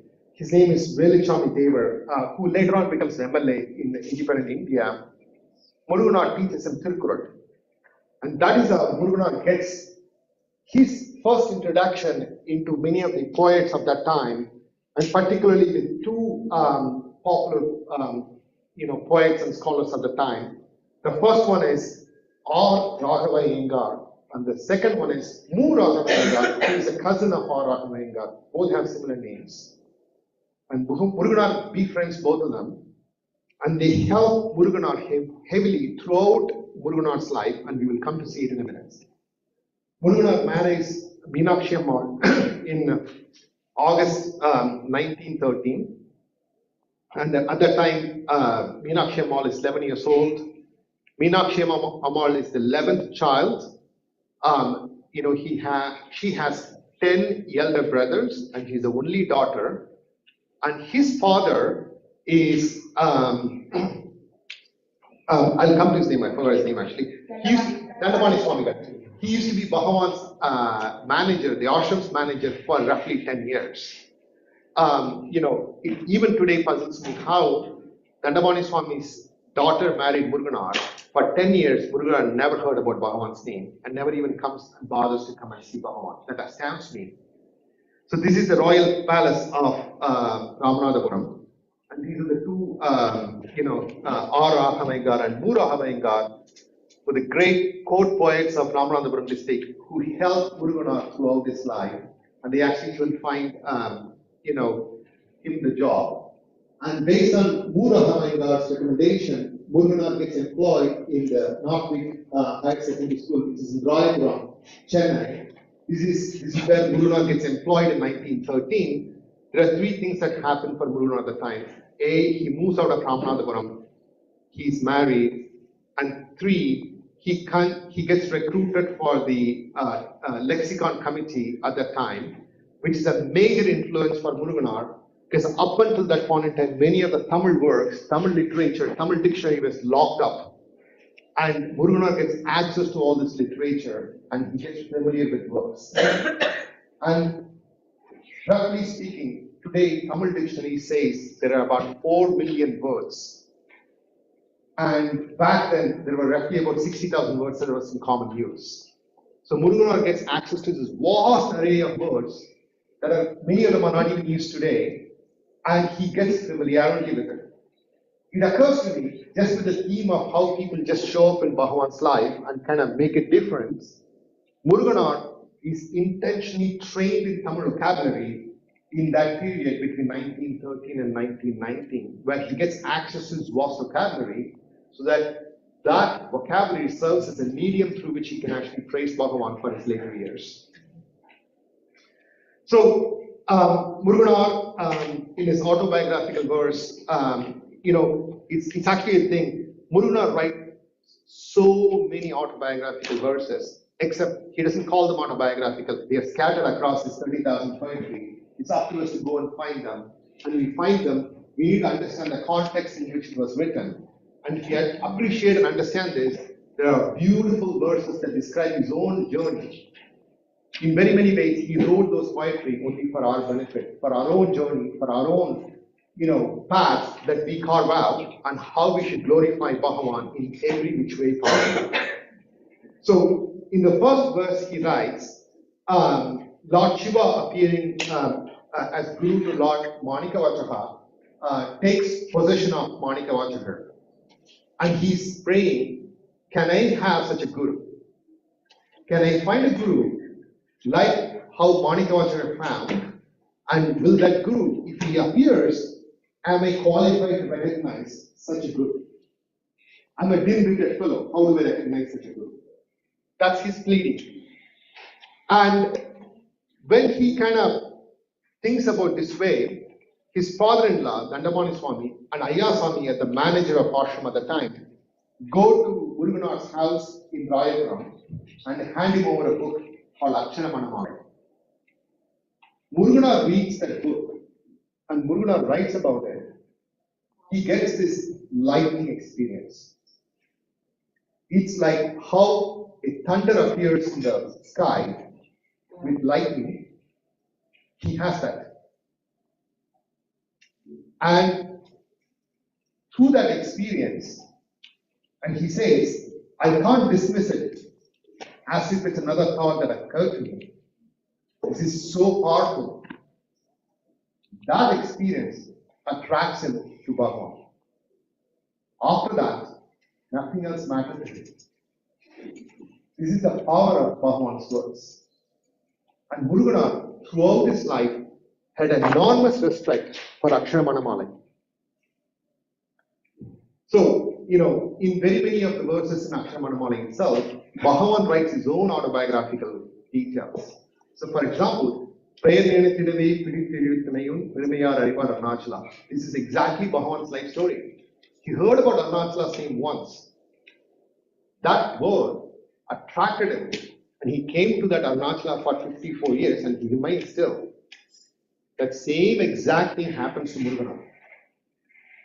That power attracts him back and gets him into the source, Arunachala, which is where we come from, which is where we all go. That is a quintessential picture of what happens for the rest of the 27 years that Muruganar stays with Bhagavan. You would see Muruganar in folded hands, almost like a shadow of Bhagavan. You see Bhagavan, you see Muruganar.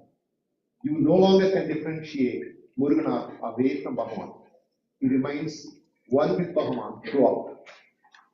Even after when Bhagavan left his mortal body, very many of his devotees, old devotees, left Arunachala. Muruganar Swami is the one who remains, and he is the focal point that attracts all the devotees back again. So then Chadwick comes and the whole ashrama kind of starts thriving. Muruganar Swami starts teaching Bhagavan's literature so that people can understand what Bhagavan has taught us. So that 50 years of journey begins with this first verse called Forwarder. This is the first time that Muruganar goes and sees Bhagavan in 1923, September 21st. Instead of going empty-handed, he composes 11 verses. And this is the first verse he composes, in which he praises Bhagavan, that just like how you came to listen to Manika Vachakar in Tiruparanturai, have you come to listen to my voice, my poetry? Remember, at this time, Muruganar had not even seen Bhagavan. He had just heard of his name, he had this experience, and he realizes that's my Guru. You know what I told you about the poetic subtlety of how the Ulagalam song of Periya Puranam was written? This has a similar subtlety. The popular literature says this poem was written in Thiruvachakam style. So, this poem does not mirror Thiruvachakam style. In fact, it mirrors the Devaram style of poetry, of Sundarar's poetry particularly. What is so special? Sundarar approaches Lord through friendship, right? He becomes Lord's friend throughout. When Muruganar approaches Bhagavan, remember, he has not seen Bhagavan at the time. He has not even physically, approached him. He has heard of Bhagavan. He has read Aksharamanamala and had this experience. He writes about how Bhagavan would come to listen to him, like how Lord Shiva came to listen to Manika Vachakar. However, poetically, he has not yet surrendered. He has not yet become Manika Vachakar. He is writing like a friend would meet another friend. Words can mean something, the intent cannot be imitated. This is a beautiful example of that. Subsequently, the next visit that Muruganar has, things change. Now he writes like Manika Vachakar. This poetry is the second verse that he writes, in which this is like the first verse of Tiruvambavai as well, the Muruganar Tiruvambavai. In this verse, the meaning does not say about Manika Vachakar. but the style is in Monica Watchers. This mirror still watch them. Only after reading this verse, Bhagavan tells Muruganar, can you write like Monica Watcher? Not the first verse. Again, the words can mean something. The intent has not matured at that point in time. But at this point in time, when there is enough in this verse to say that Muruganar has practiced, and there are beautiful, subtle words for it, unfortunately, I will not have time to go through the next 3 minutes. That actually suggests Muruganar has practiced self-inquiry at this point in time when he wrote this verse. And very likely, this verse was also written in December, which is a time when normal Tiruvambavai is recited in Arunachalam. When he supposedly came to see Bhagavan, he must have heard this and he must have recited this verse. Sorry, he must have composed this verse. So this is, a wonderful picture of Muruganar, Bhagavan, and Dandavani Swami, who's Muruganar's father-in-law. And Dandavani Swami later gets, he becomes a saint on his own right. He goes and settles down in piety. We don't hear much about him after that. Whereas Muruganar steadfastly remains with Bhagavan forever. So after composing, the wonderful verses in Sannidhi Murai, Bhagavan endorses the Muruganar's wonderful status through this wonderful verse. Ahattamari Malanidure Arunachara Mana Nahitanara Vitanara Segatana Vire, Vihatana Surandana Mahawapuri Murugan, Sagatari Valutanure, Tiruvasing and Vire, in which Bhagavan declares, Lord Ramana, who remains in the hot lotus of everyone, is glorified by Muruganar, whose poetry is equivalent to Tiruvacham. He establishes this very clearly, without any doubt for any of us to ever question about Muruganar's status.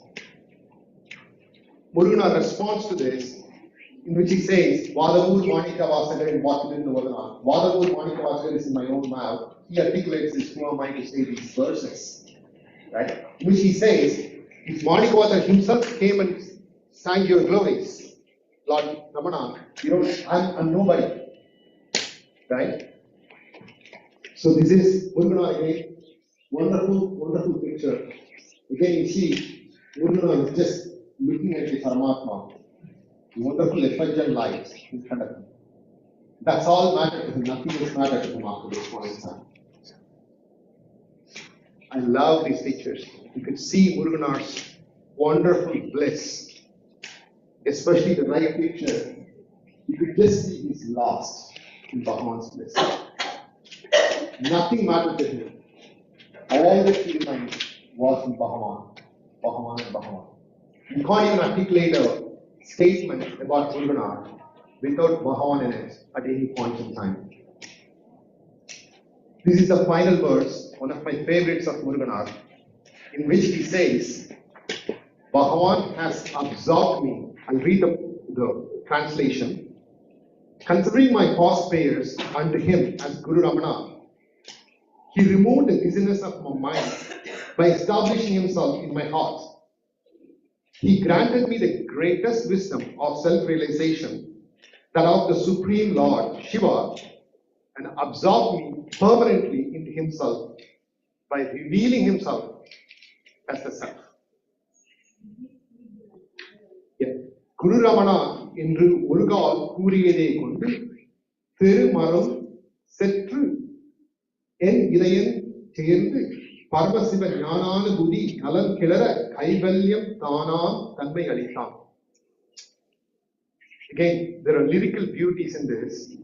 There are words that we are familiar with. Tirumara, it is the same exact word that he uses in the Akshara Manamala in the first verse. He connects it back. This is written around mid-1960s, which gets published as Ramananyana Moolam after Muruganar left his mortal coil. But establishes who Muruganar is to us, who is none other than Lord Ramana Shiva. I'll end this with Bhagavan's own words, which symbolizes to me what Muruganar stood for and stands for to us every single day.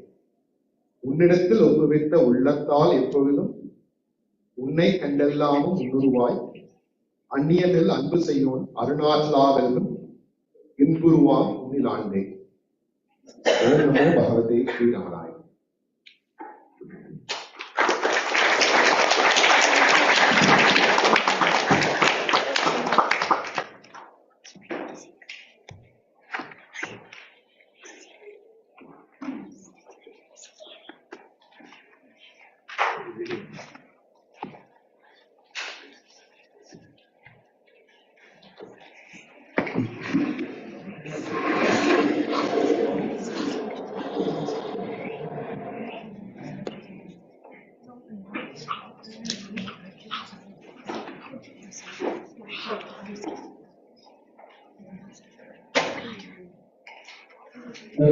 That was a wonderful speech, Harimurti ji. Thank you very much for your excellent talk on Bhagavan and Murgana. You have very nicely stitched your talk, starting with Thirumoolar, Sekira, Bhagavan, and Murgana. So it actually reminded me when you were talking about the meaningful verses. I was reminded by a song sung by Srimati D.K. Patamma. You might have heard that Eppadi Padinaro. In that, in the Anupallavi, I think it comes as Apparum Sundararum Udai Pillayum Arulmani Vajakarum Porul Unande Punnaye Eppadi Padinaro. It was written by Sultan Bhatti. So with this, now I have immense pleasure in introducing the children from Aradhana Day Celebration who are planning to present their songs today. I am starting with Ajit Nagabalaji, who has been attending our satsang right from his mother's womb, like Prahlad, who attended the satsang with Sage Narada when he was in his mother's womb, Kayatu. He is our youngest member, Ajit. Ajit, please come up to present the beautiful composition of the Adhon Swami.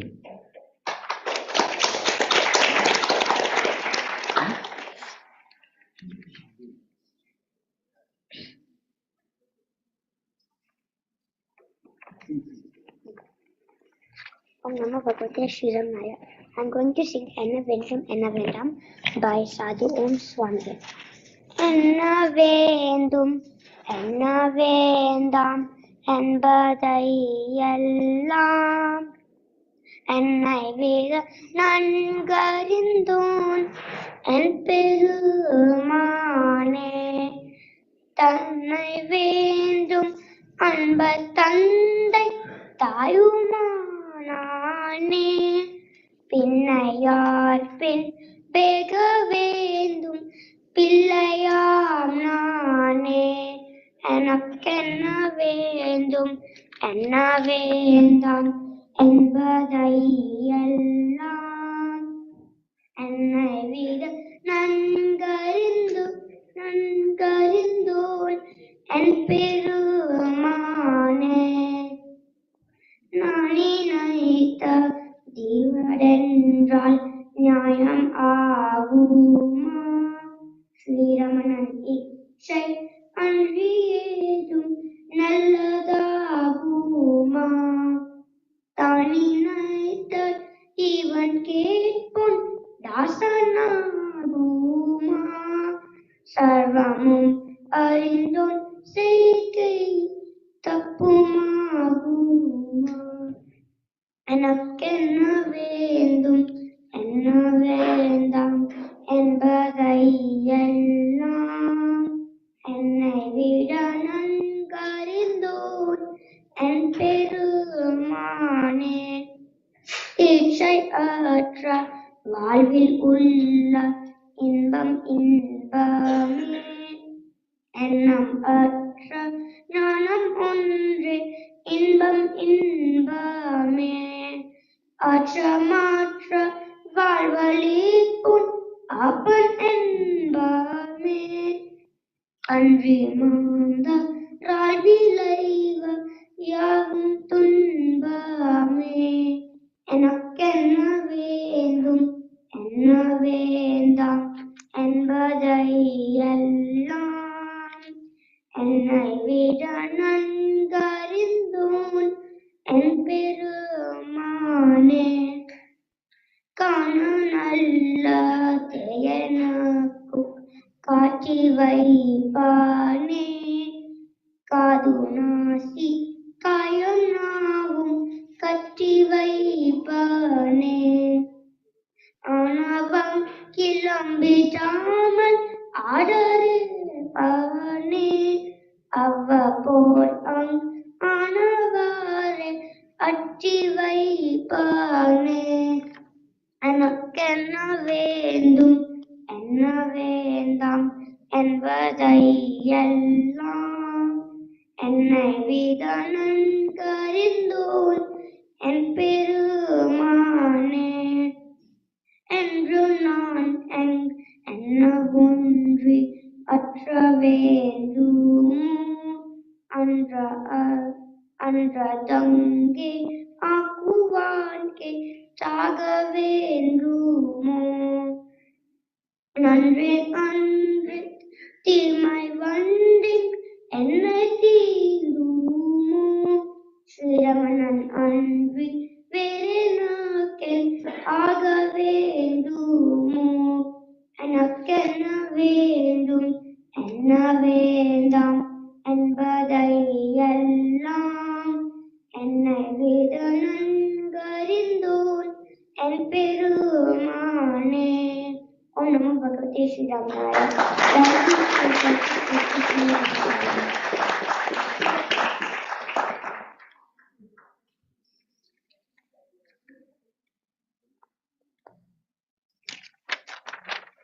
That was a wonderful and meaningful song for us to reflect nicely sung by us. Now I request Neelam Nagabalaji, who is the eldest sister of our day, to present Ananda Swarupa and Vaje Ramananama.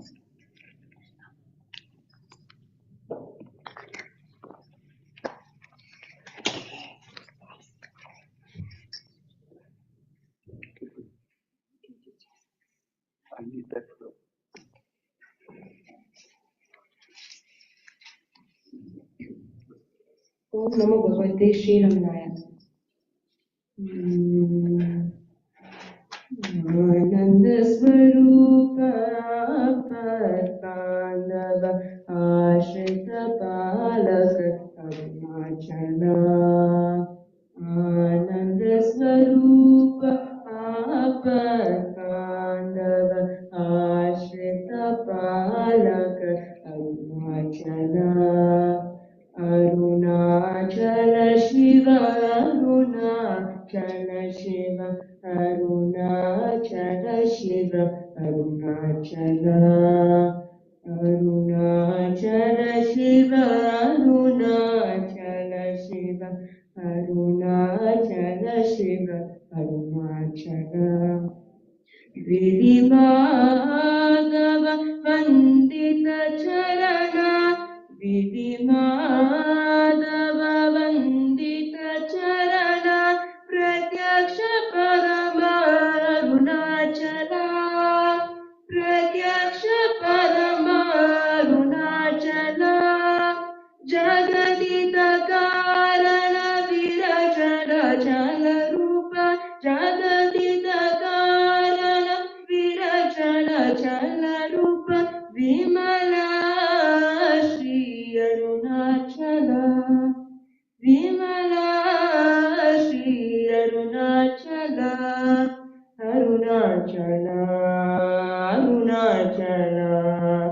Arunachala Arunachala Arunachala Ananda Swarupa Pandava Ashrita Palaka Arunachala Arunachala Shiva Arunachala Shiva Arunachala Shiva Arunachala Samsara Navatara Murti Samsara Navatara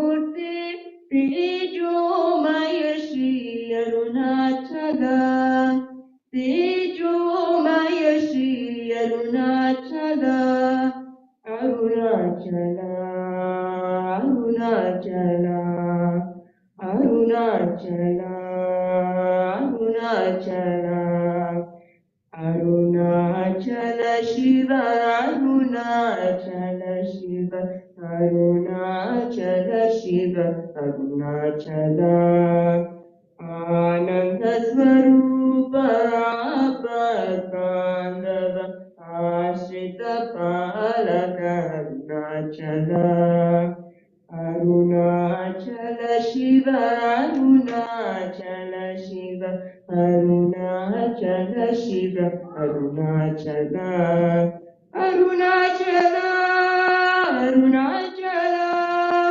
Arunachal Arunachal Arunachal Arunachal Arunachal Arunachal ಓಂ ನಮೋ ಭಗವತೆ ಶ್ರೀರಾಮನಾಯ.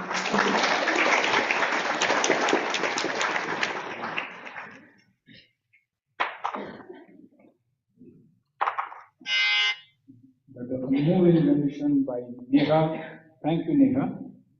Now I request Devika Srihari and the musical family of T.V. Satsang, Subal and Srihari to present Papanasam Shivan's Ishane Inda Yele Iranga Samasama.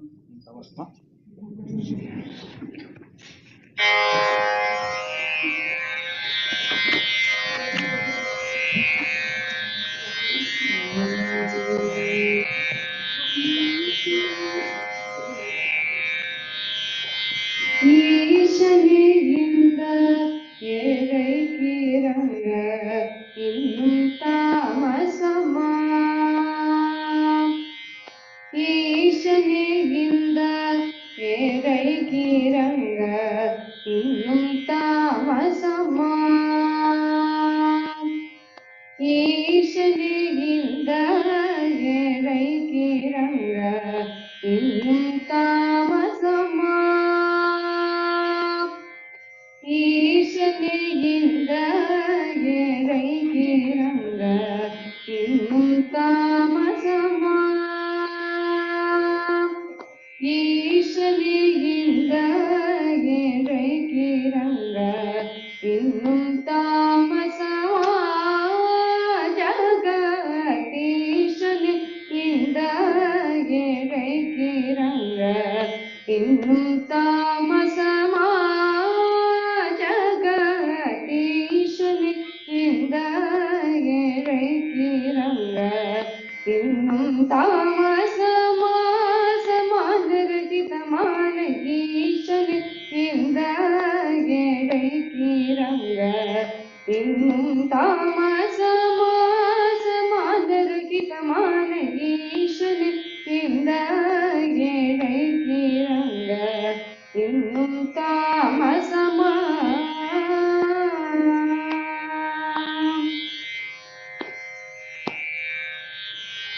Shri Chidambar वासने श्री चिदंबर वासने श्री चिदंबर वासने श्री चिदंबर वासने जगदीशने कनक सतेशने நடராஜனீசனே இந்த ஏழைக்கிறங்க இன்னும் தாமசமா சமானரகிதமான ஈசனே இந்த ஏழைக்கிறங்க இன்னும் தாமசமா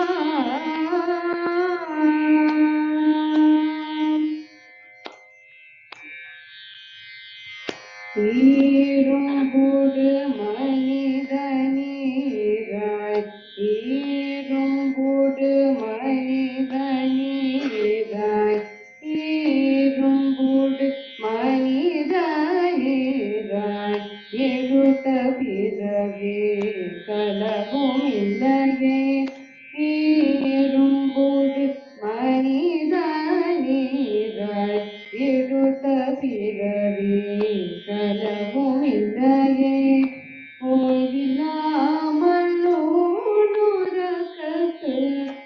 உரைக்கும் கவலை ஒழியவில்லையே.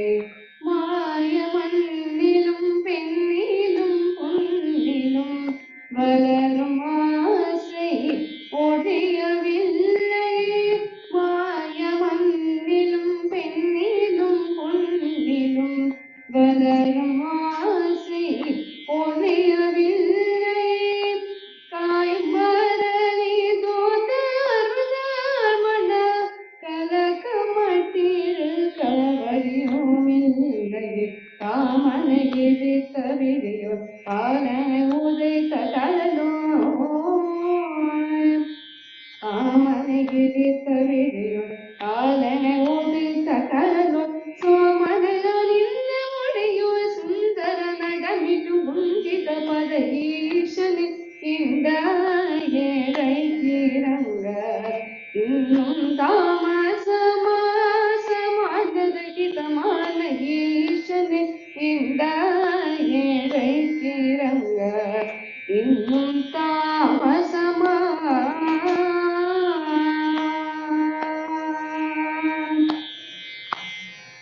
Bhagavati Shriram.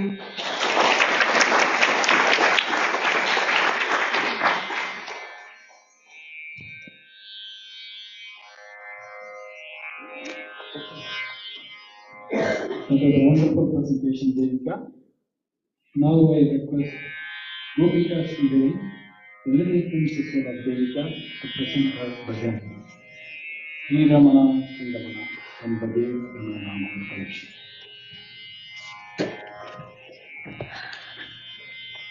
Om Namo Bhagavate Shiramaaya. Shri Ramana, Shri Ramana, Shri Ramana, Shri Ramana, Shri Bhushan Shri Ramana, Shri Bhushan Shri Ramana, Prabhu Ramana, Prabhu Ramana, Prasida Kirte Prabhu Ramana, Prabhu Ramana, Prabhu Ramana, Prasida Kirte Prabhu Ramana, Prasanna Murte Prabhu Ramana, Nayana Bodhasrupe Prabhu Ramana, Shiva Guru Nada Shri Ramana, Guru Ramana, Guru Ramana, Swarupa Guru Ramana, Namo Ramana, Namo Ramana, Nasajana Gadipada Namo Ramana, Namo Yavana Namo Ramana, Nayana Vishala Namo Ramana, Shiva Guru Nada Shri Ramana, Guru Ramana, Guru Ramana, Boha Swarupa Guru Ramana, Shri Ramana, Shri Ramana, Jana Bhushana Shri Ramana, Prabhu Ramana, Prabhu Ramana, Prasida Kirte Prabhu Ramana, Prasanna Murte Prabhu Ramana, Prabodha Smurte Prabhu Ramana, Shiva Guru Nada Shri Ramana, Guru Ramana, Guru Ramana, Boha Swarupa Guru Ramana, Ramana, Namo Ramana, Nata Janaka Viprada Namo Ramana, Nava Nava Yauvana Namo Ramana, Navana Vishala Namo Ramana, Shiva Guru Nada Shri Ramana, Shiva Guru Nada Shri Ramana.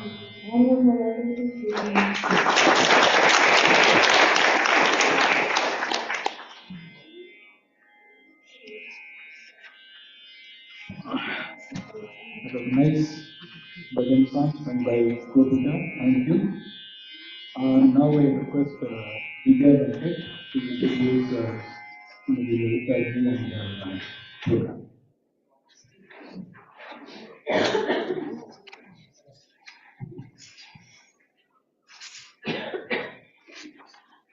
Om Namo Bhagavate Sri Arunachala Ramanaya. Vidushi Srimati Villinur G. Lalita is an accomplished Carnatic musician from Northern Virginia, USA. She is an all-India radio artist. She had her initial training under Srirangam R. Ranganathan in vocal and Karaikurichi Narayana Iyer in Veena. Srimati Lalita has received several awards, including prestigious Professor T.R. Subramaniam Award by Bhairavi Finance Society and Veena Dhanammal Memorial Award given by the Madras Music Academy. She holds a bachelor's degree in the music from the University of Madras. She had performed in December music season at various suburbs throughout India and USA.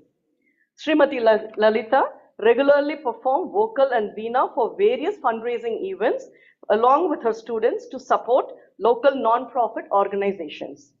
Srimati Lalita is a granddaughter of Srimati Rajalakshmi Ammal, who was brought up by Bhagavan Sri Ramana Maharshi himself. Srimati Lalita grew up hearing the stories of Bhagavan told by her grandmother and her mother, Srimati Satya Kumari. Today, her students will be performing a few compositions on Bhakti Marga. We welcome Srimati Lalita and her talented students.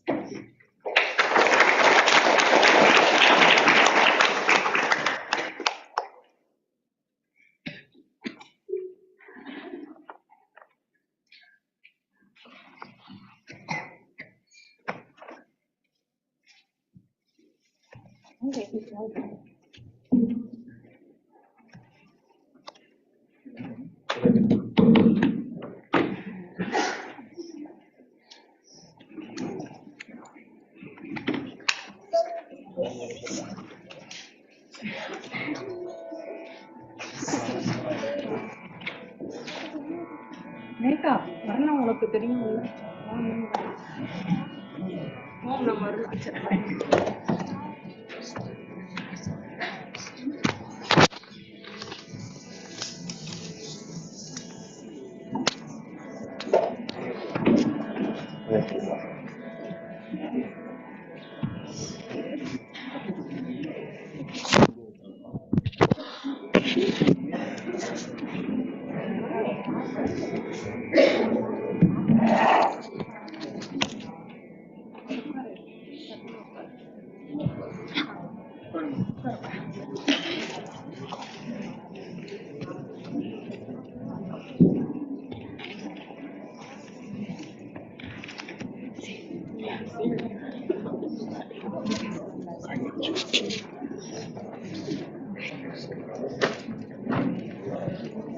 maybe you can sit behind her. Are you able to make it? தெரியுதா நான் தெரியலண்ணா இன்னும் நகரவா ஃபோன்ல பின்னாடி ஒரு 2 பேர் உட்காரலாம். அடுத்த பாட்டுக்கு முன்னாடி வந்துட்டு ஏய் கொஞ்சம் இப்படி வா இங்க வந்து கமெண்ட் சிட்டி குட்டீஸ் இங்க வந்து உட்காருங்க நான் இன்னும் வந்துட்டேன் நீங்க முன்னாடி கொஞ்சம் வந்துட்டீங்கன்னா அவங்க அடுத்த பாட்டுக்கு தான் சரிங்கக்கா ரொம்ப பக்கத்துல சரி Sahana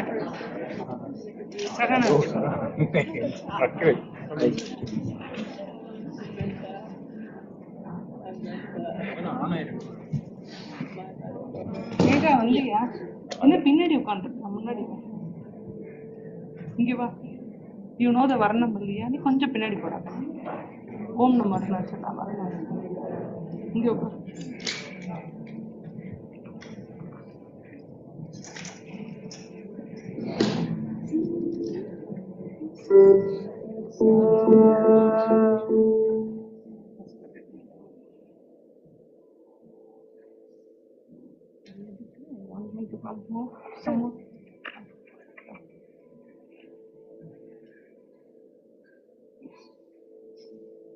Om Namo Bhagavate Ramanaya. Thank you, Ramana Satsang, for giving us this wonderful opportunity. Today we will be starting with a composition of Om Sadhu. So whenever I go to India, I plan to visit Ramanashramam at Tiruvannamalai. This brings back me my childhood memories. I have seen some of our young devotees make it here. Last to go and visit Ramanashramam, I have heard it from Skanda and Aradhana, how they feel that the blissfulness when they reach and meditate in Bhagwan's ashram. So as a child, we were always used to sing, and we were encouraged to sing prayers in front of Bhagwan. So in one such occasion when I sang there, it was a very great act.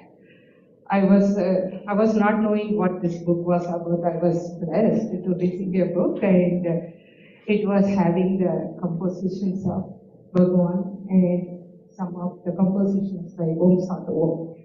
So each composition tells you how with Bhagwan's blessings one can overcome the materialistic desires and become one with Paramatma.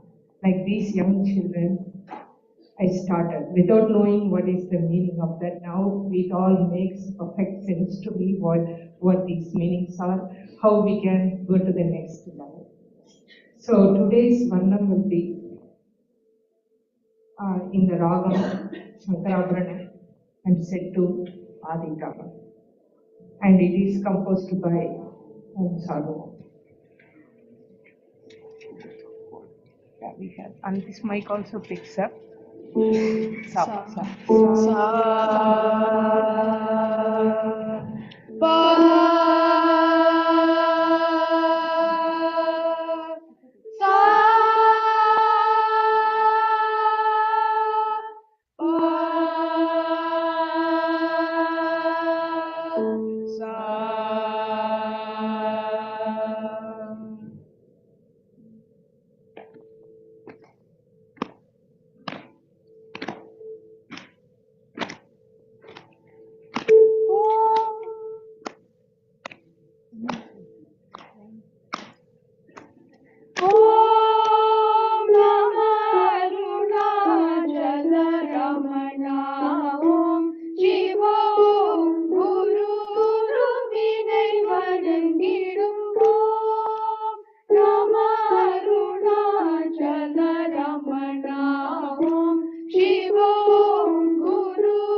பேர வரம் தரும் மகரிஷி ஜகத்குரு தேவா வலிய மோனம் புரியும் ஞான பகவனே மலரடி பணிபவன் மனமறிய பிரம்மவிஸ்வரன் வரியன் வரிஷன் வரிஷயன் நிலை பேர வரம் தரும் மகரிஷி ஜகத்குரு தேவா வலிய மோனம் புரியும் ஞான பகவனே ஓம் ராம அருணாச்சல ரமணா ஓம் சிவ ஓம் குரு குருவினை வணங்கிடும்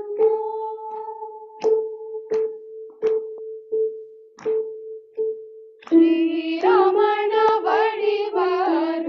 வடிவாருணகிரீஷா தேவ தேவ புனரடி சரணம் சரணம் ஸ்ரீரமண வடிவாருணகிரீஷா தேவ தேவ புனரடி சரணம் சரணம் வாணாளும் தேவ தேடி காணா ஞான ஜோதி வாணாளும் தேவ தேடி காணா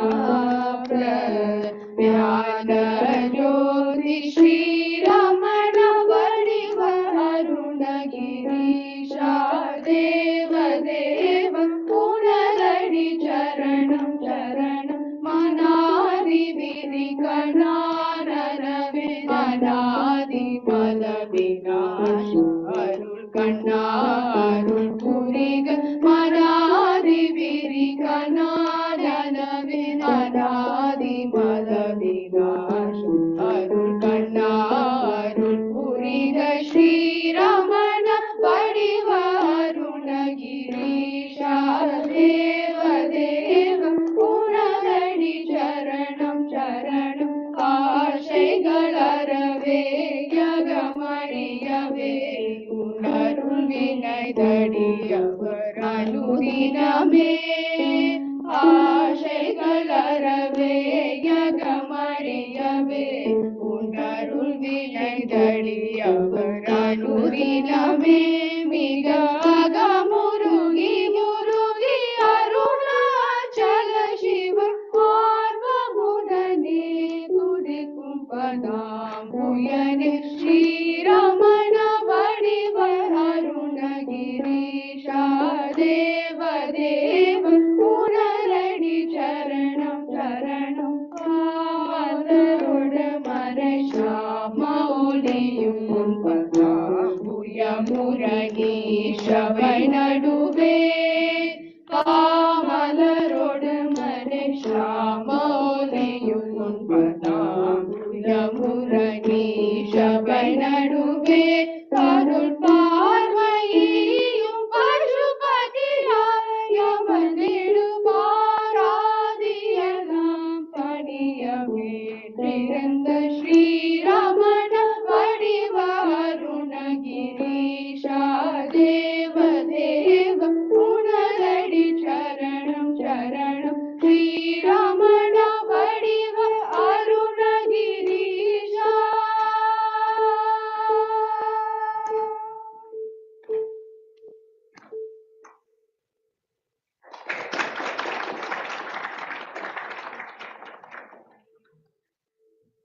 The next piece will be Vananai, Madhisuriya. The front will be a Kevaram by one of the 63 Nayanmars, upper, also known as Tirunavukarasar. Like Hariti was mentioning about this, I'm so happy that our kids have learned a piece from literature which dates back to 5th or 6th century. And this is a part of Tirupurundagai. And Tirunavukarasar sang Vananai Madhisuriya in praise of Lord Shiva, Arunachala, at the Tiruvannamalai Kshetram, which is one of the 5 elemental places known for their fire element. This song also shows how bhakti and devotion can help one to follow our Guru Bhagavan's path to attain mukti. I want to just mention one incident that happened. Sahana is the great granddaughter of Raja Lakshmi Amma. So probably she doesn't remember it was when it was childhood, like she might be 10 or 11 years old. That time she was mostly listening to Bhagavan Ramana, and one day she dreamt of Bhagavan Ramana. And the very next day, morning she drew a picture of Bhagavan Ramana and showed to us. And she doesn't remember that, I still remember how Bhagavan, even if you are young devotee, if you do with bhakti and devotion, he comes to the mind and you can have the vision of. That is the blessed souls we all these kids are. Now they are going to be singing Manani. Savasra, come up to the front. Come here. You learned to Manani, right?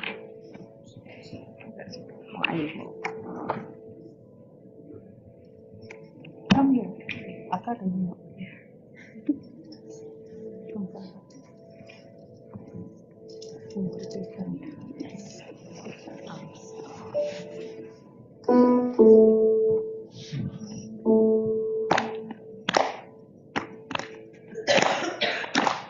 வானனை மதிசூடியமைதனை வானனை மதிசூடியமைதனை வானனை மதிசூடியமைதனை தேனனை திருவண்ணாமலையனை வானனை மதிசூடியமைதனை தேனனை திருவண்ணாமலையனை வானனை மதிசூடியமைதனை தேனனை திருவண்ணாமலையனை வானனை மதிசூடியமைதனை தேனனை திருவண்ணாமலையனை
வானனை மதிசூடியமைதனை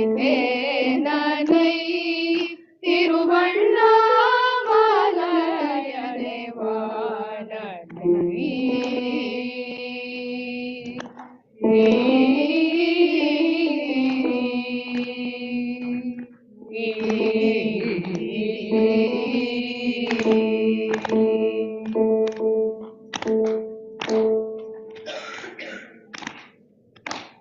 வீரனை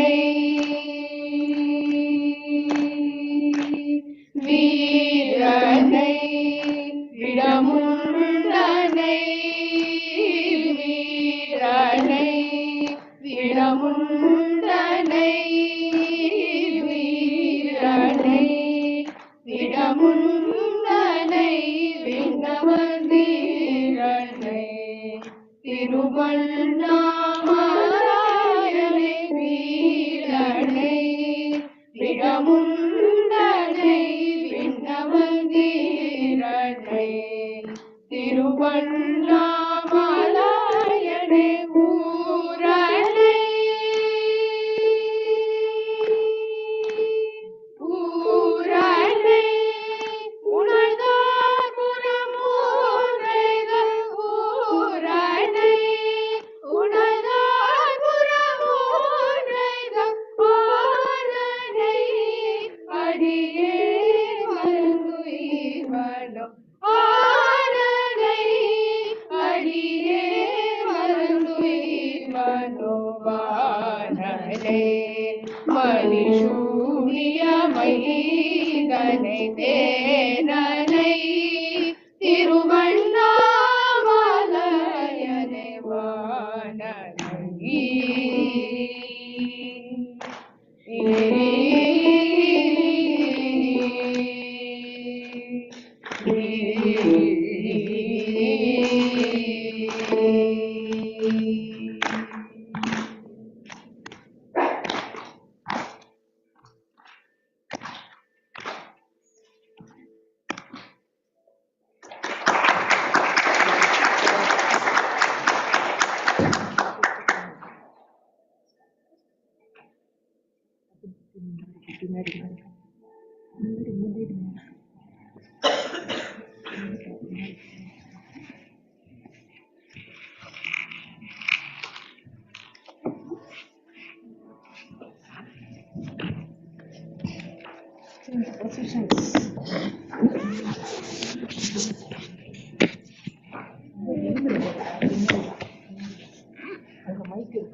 You got space.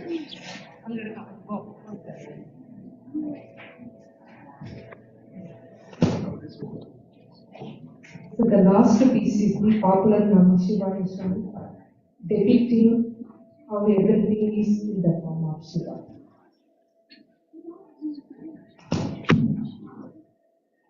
Very sexy.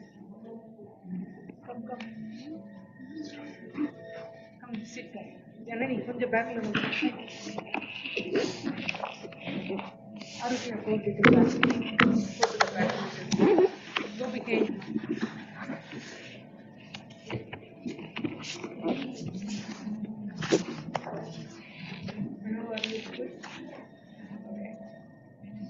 We have some young devotees who have started learning this song and they wanted to be part of this.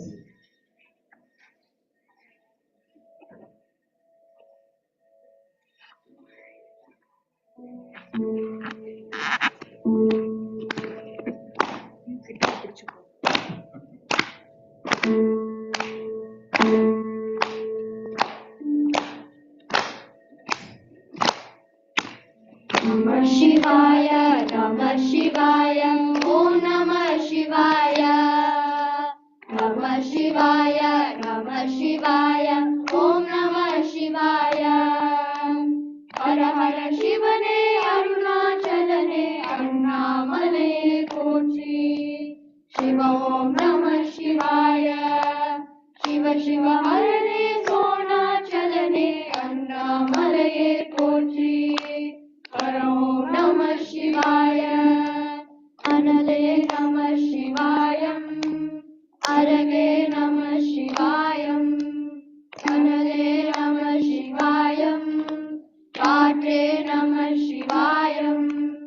புலியின் தோலை இடையில் அணிந்த புனித கடலே போற்றி. சிவோம் நம சிவாய. கலியின் தீமையாகும் நீக்கும் கருணை கடலே போற்றி.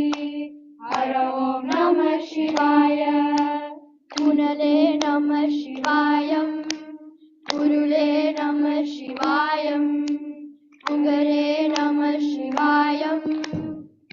Vedam Namah Shivayam. Namah Shivaya, Namah Shivaya, Om Namah Shivaya. Namah Shivaya, Namah Shivaya, Om Namah Shivaya. Shivanar Gangai Karil Amata Sindara Oliye Potri. Shiva Om Namah Shivaya.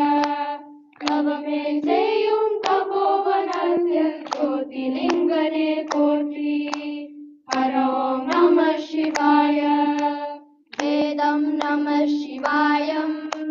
Nadam Namah Shivayam. Bhudam Namah Shivayam. Odam Namah Shivayam.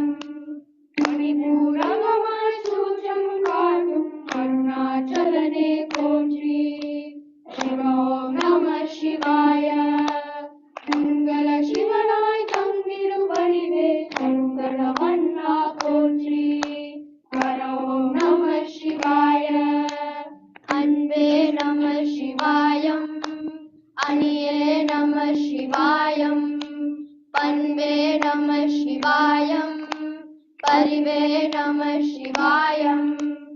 Namah Shivaya, Namah Shivaya, Om Namah Shivaya. Namah Shivaya, Namah Shivaya, Om Namah Shivaya. Indrita Urane Mukti Tandiru Annamale Potri. Shiva Om Namah Shivaya. Vinayande Valminu Nityamu Tandiru Sannidhi Kondai Potri. Hara Om Namah Shivaya. Nande Namah Shivayam. Arage Namah Shivayam. Nande Namah Shivayam. Nande Namah Shivayam.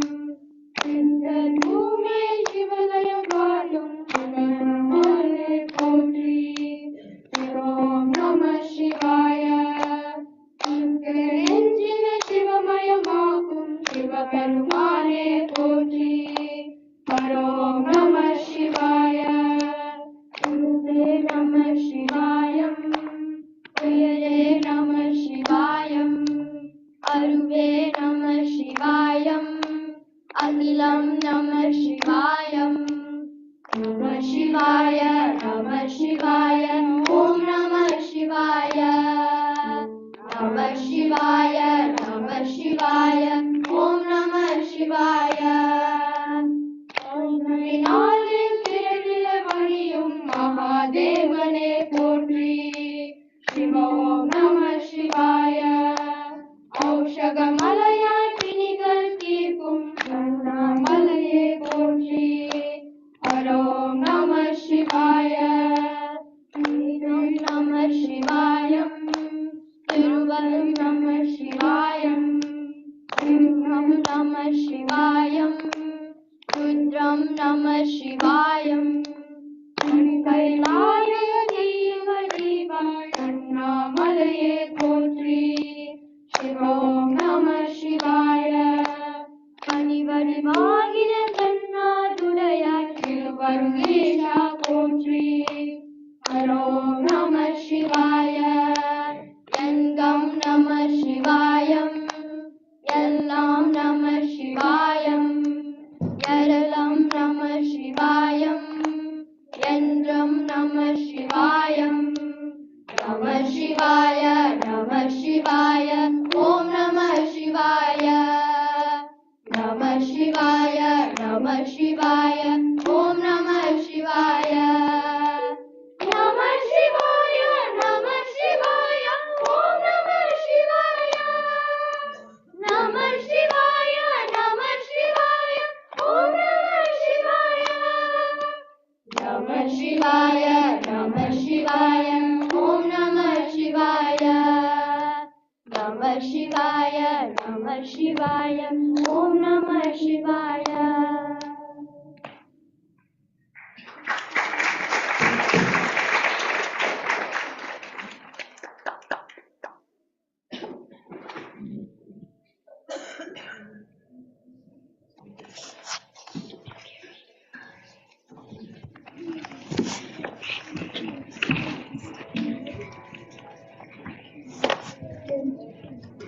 That was awesome.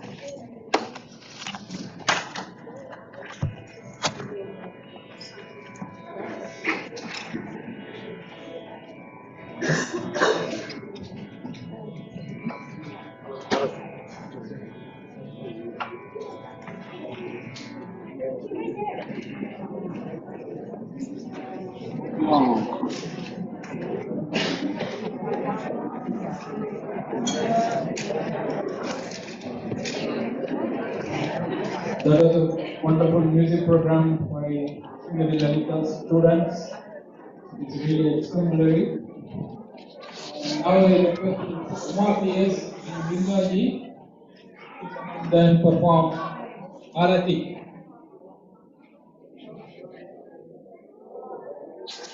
So the thing is, after the end of the program, I request devotees to check out Bhagavan's books at the front desk for your own use or to give to your friends and family. In addition, we have some free calendars at front desk from Ramanashrama for distribution. Please pick one for your family. Even though it is a little late for getting calendars for the new year, you will find it very useful as they are prepared with quotes from Bhagavan. For example, in one of the Bhagavan's guest calendar, you will see the following quote before his Mahasamadhi. They say that I am dying, but I am not going away. Where could I go? I am here. I am spirit transcending the body. The body lies, but the spirit transcending cannot be touched by death. That means I am the deathless spirit. Bhagavan's last word was Santosham to his attendant, meaning thank you. Bhagavan always used this word to say thank you. So with that, I request them to perform the Arati and conclude the program.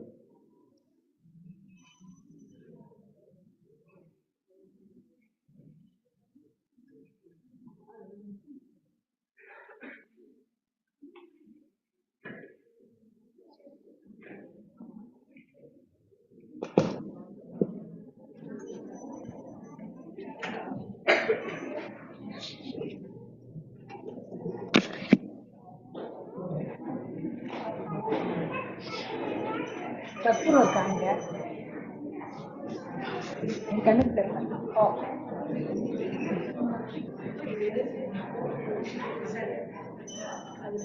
எத்தனை போகணும்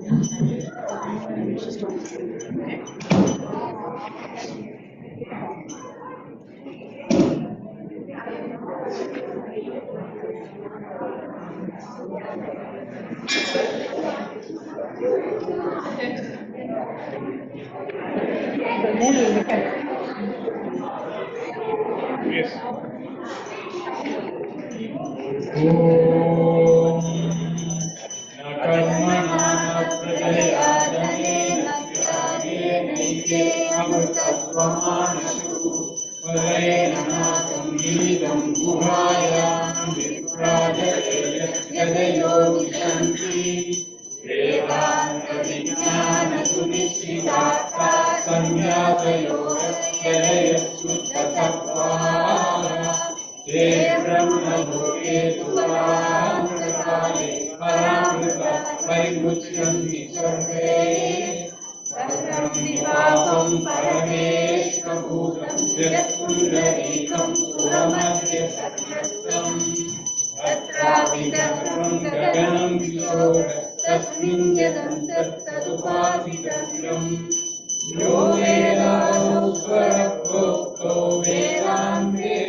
பொங்கவே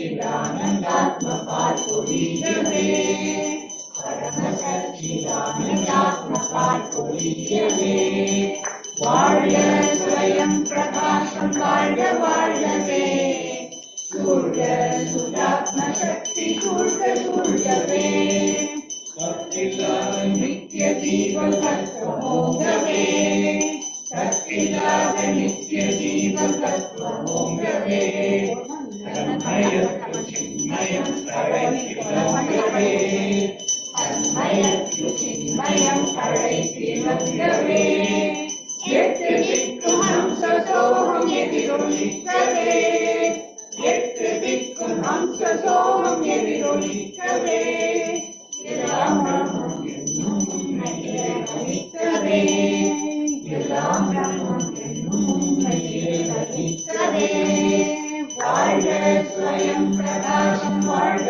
வாழ்கவே சூழ்க சுதாத்ம சக்தி சூழ்க சூழ்கவே வாழ்க ஸ்வயம் பிரகாசம் வாழ்க வாழ்கவே சூழ்க சுதாத்ம சக்தி சூழ்க சூழ்கவே சூழ்க சூழ்கவே சூழ்க சூழ்கவே.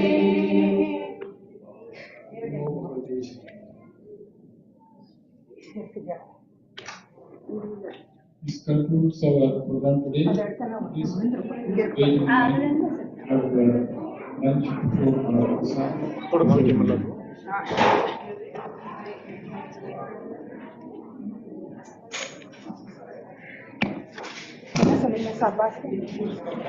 Aradhana. Come. We had to switch off. இல்ல எல்லாரும் காமிக்கலாமா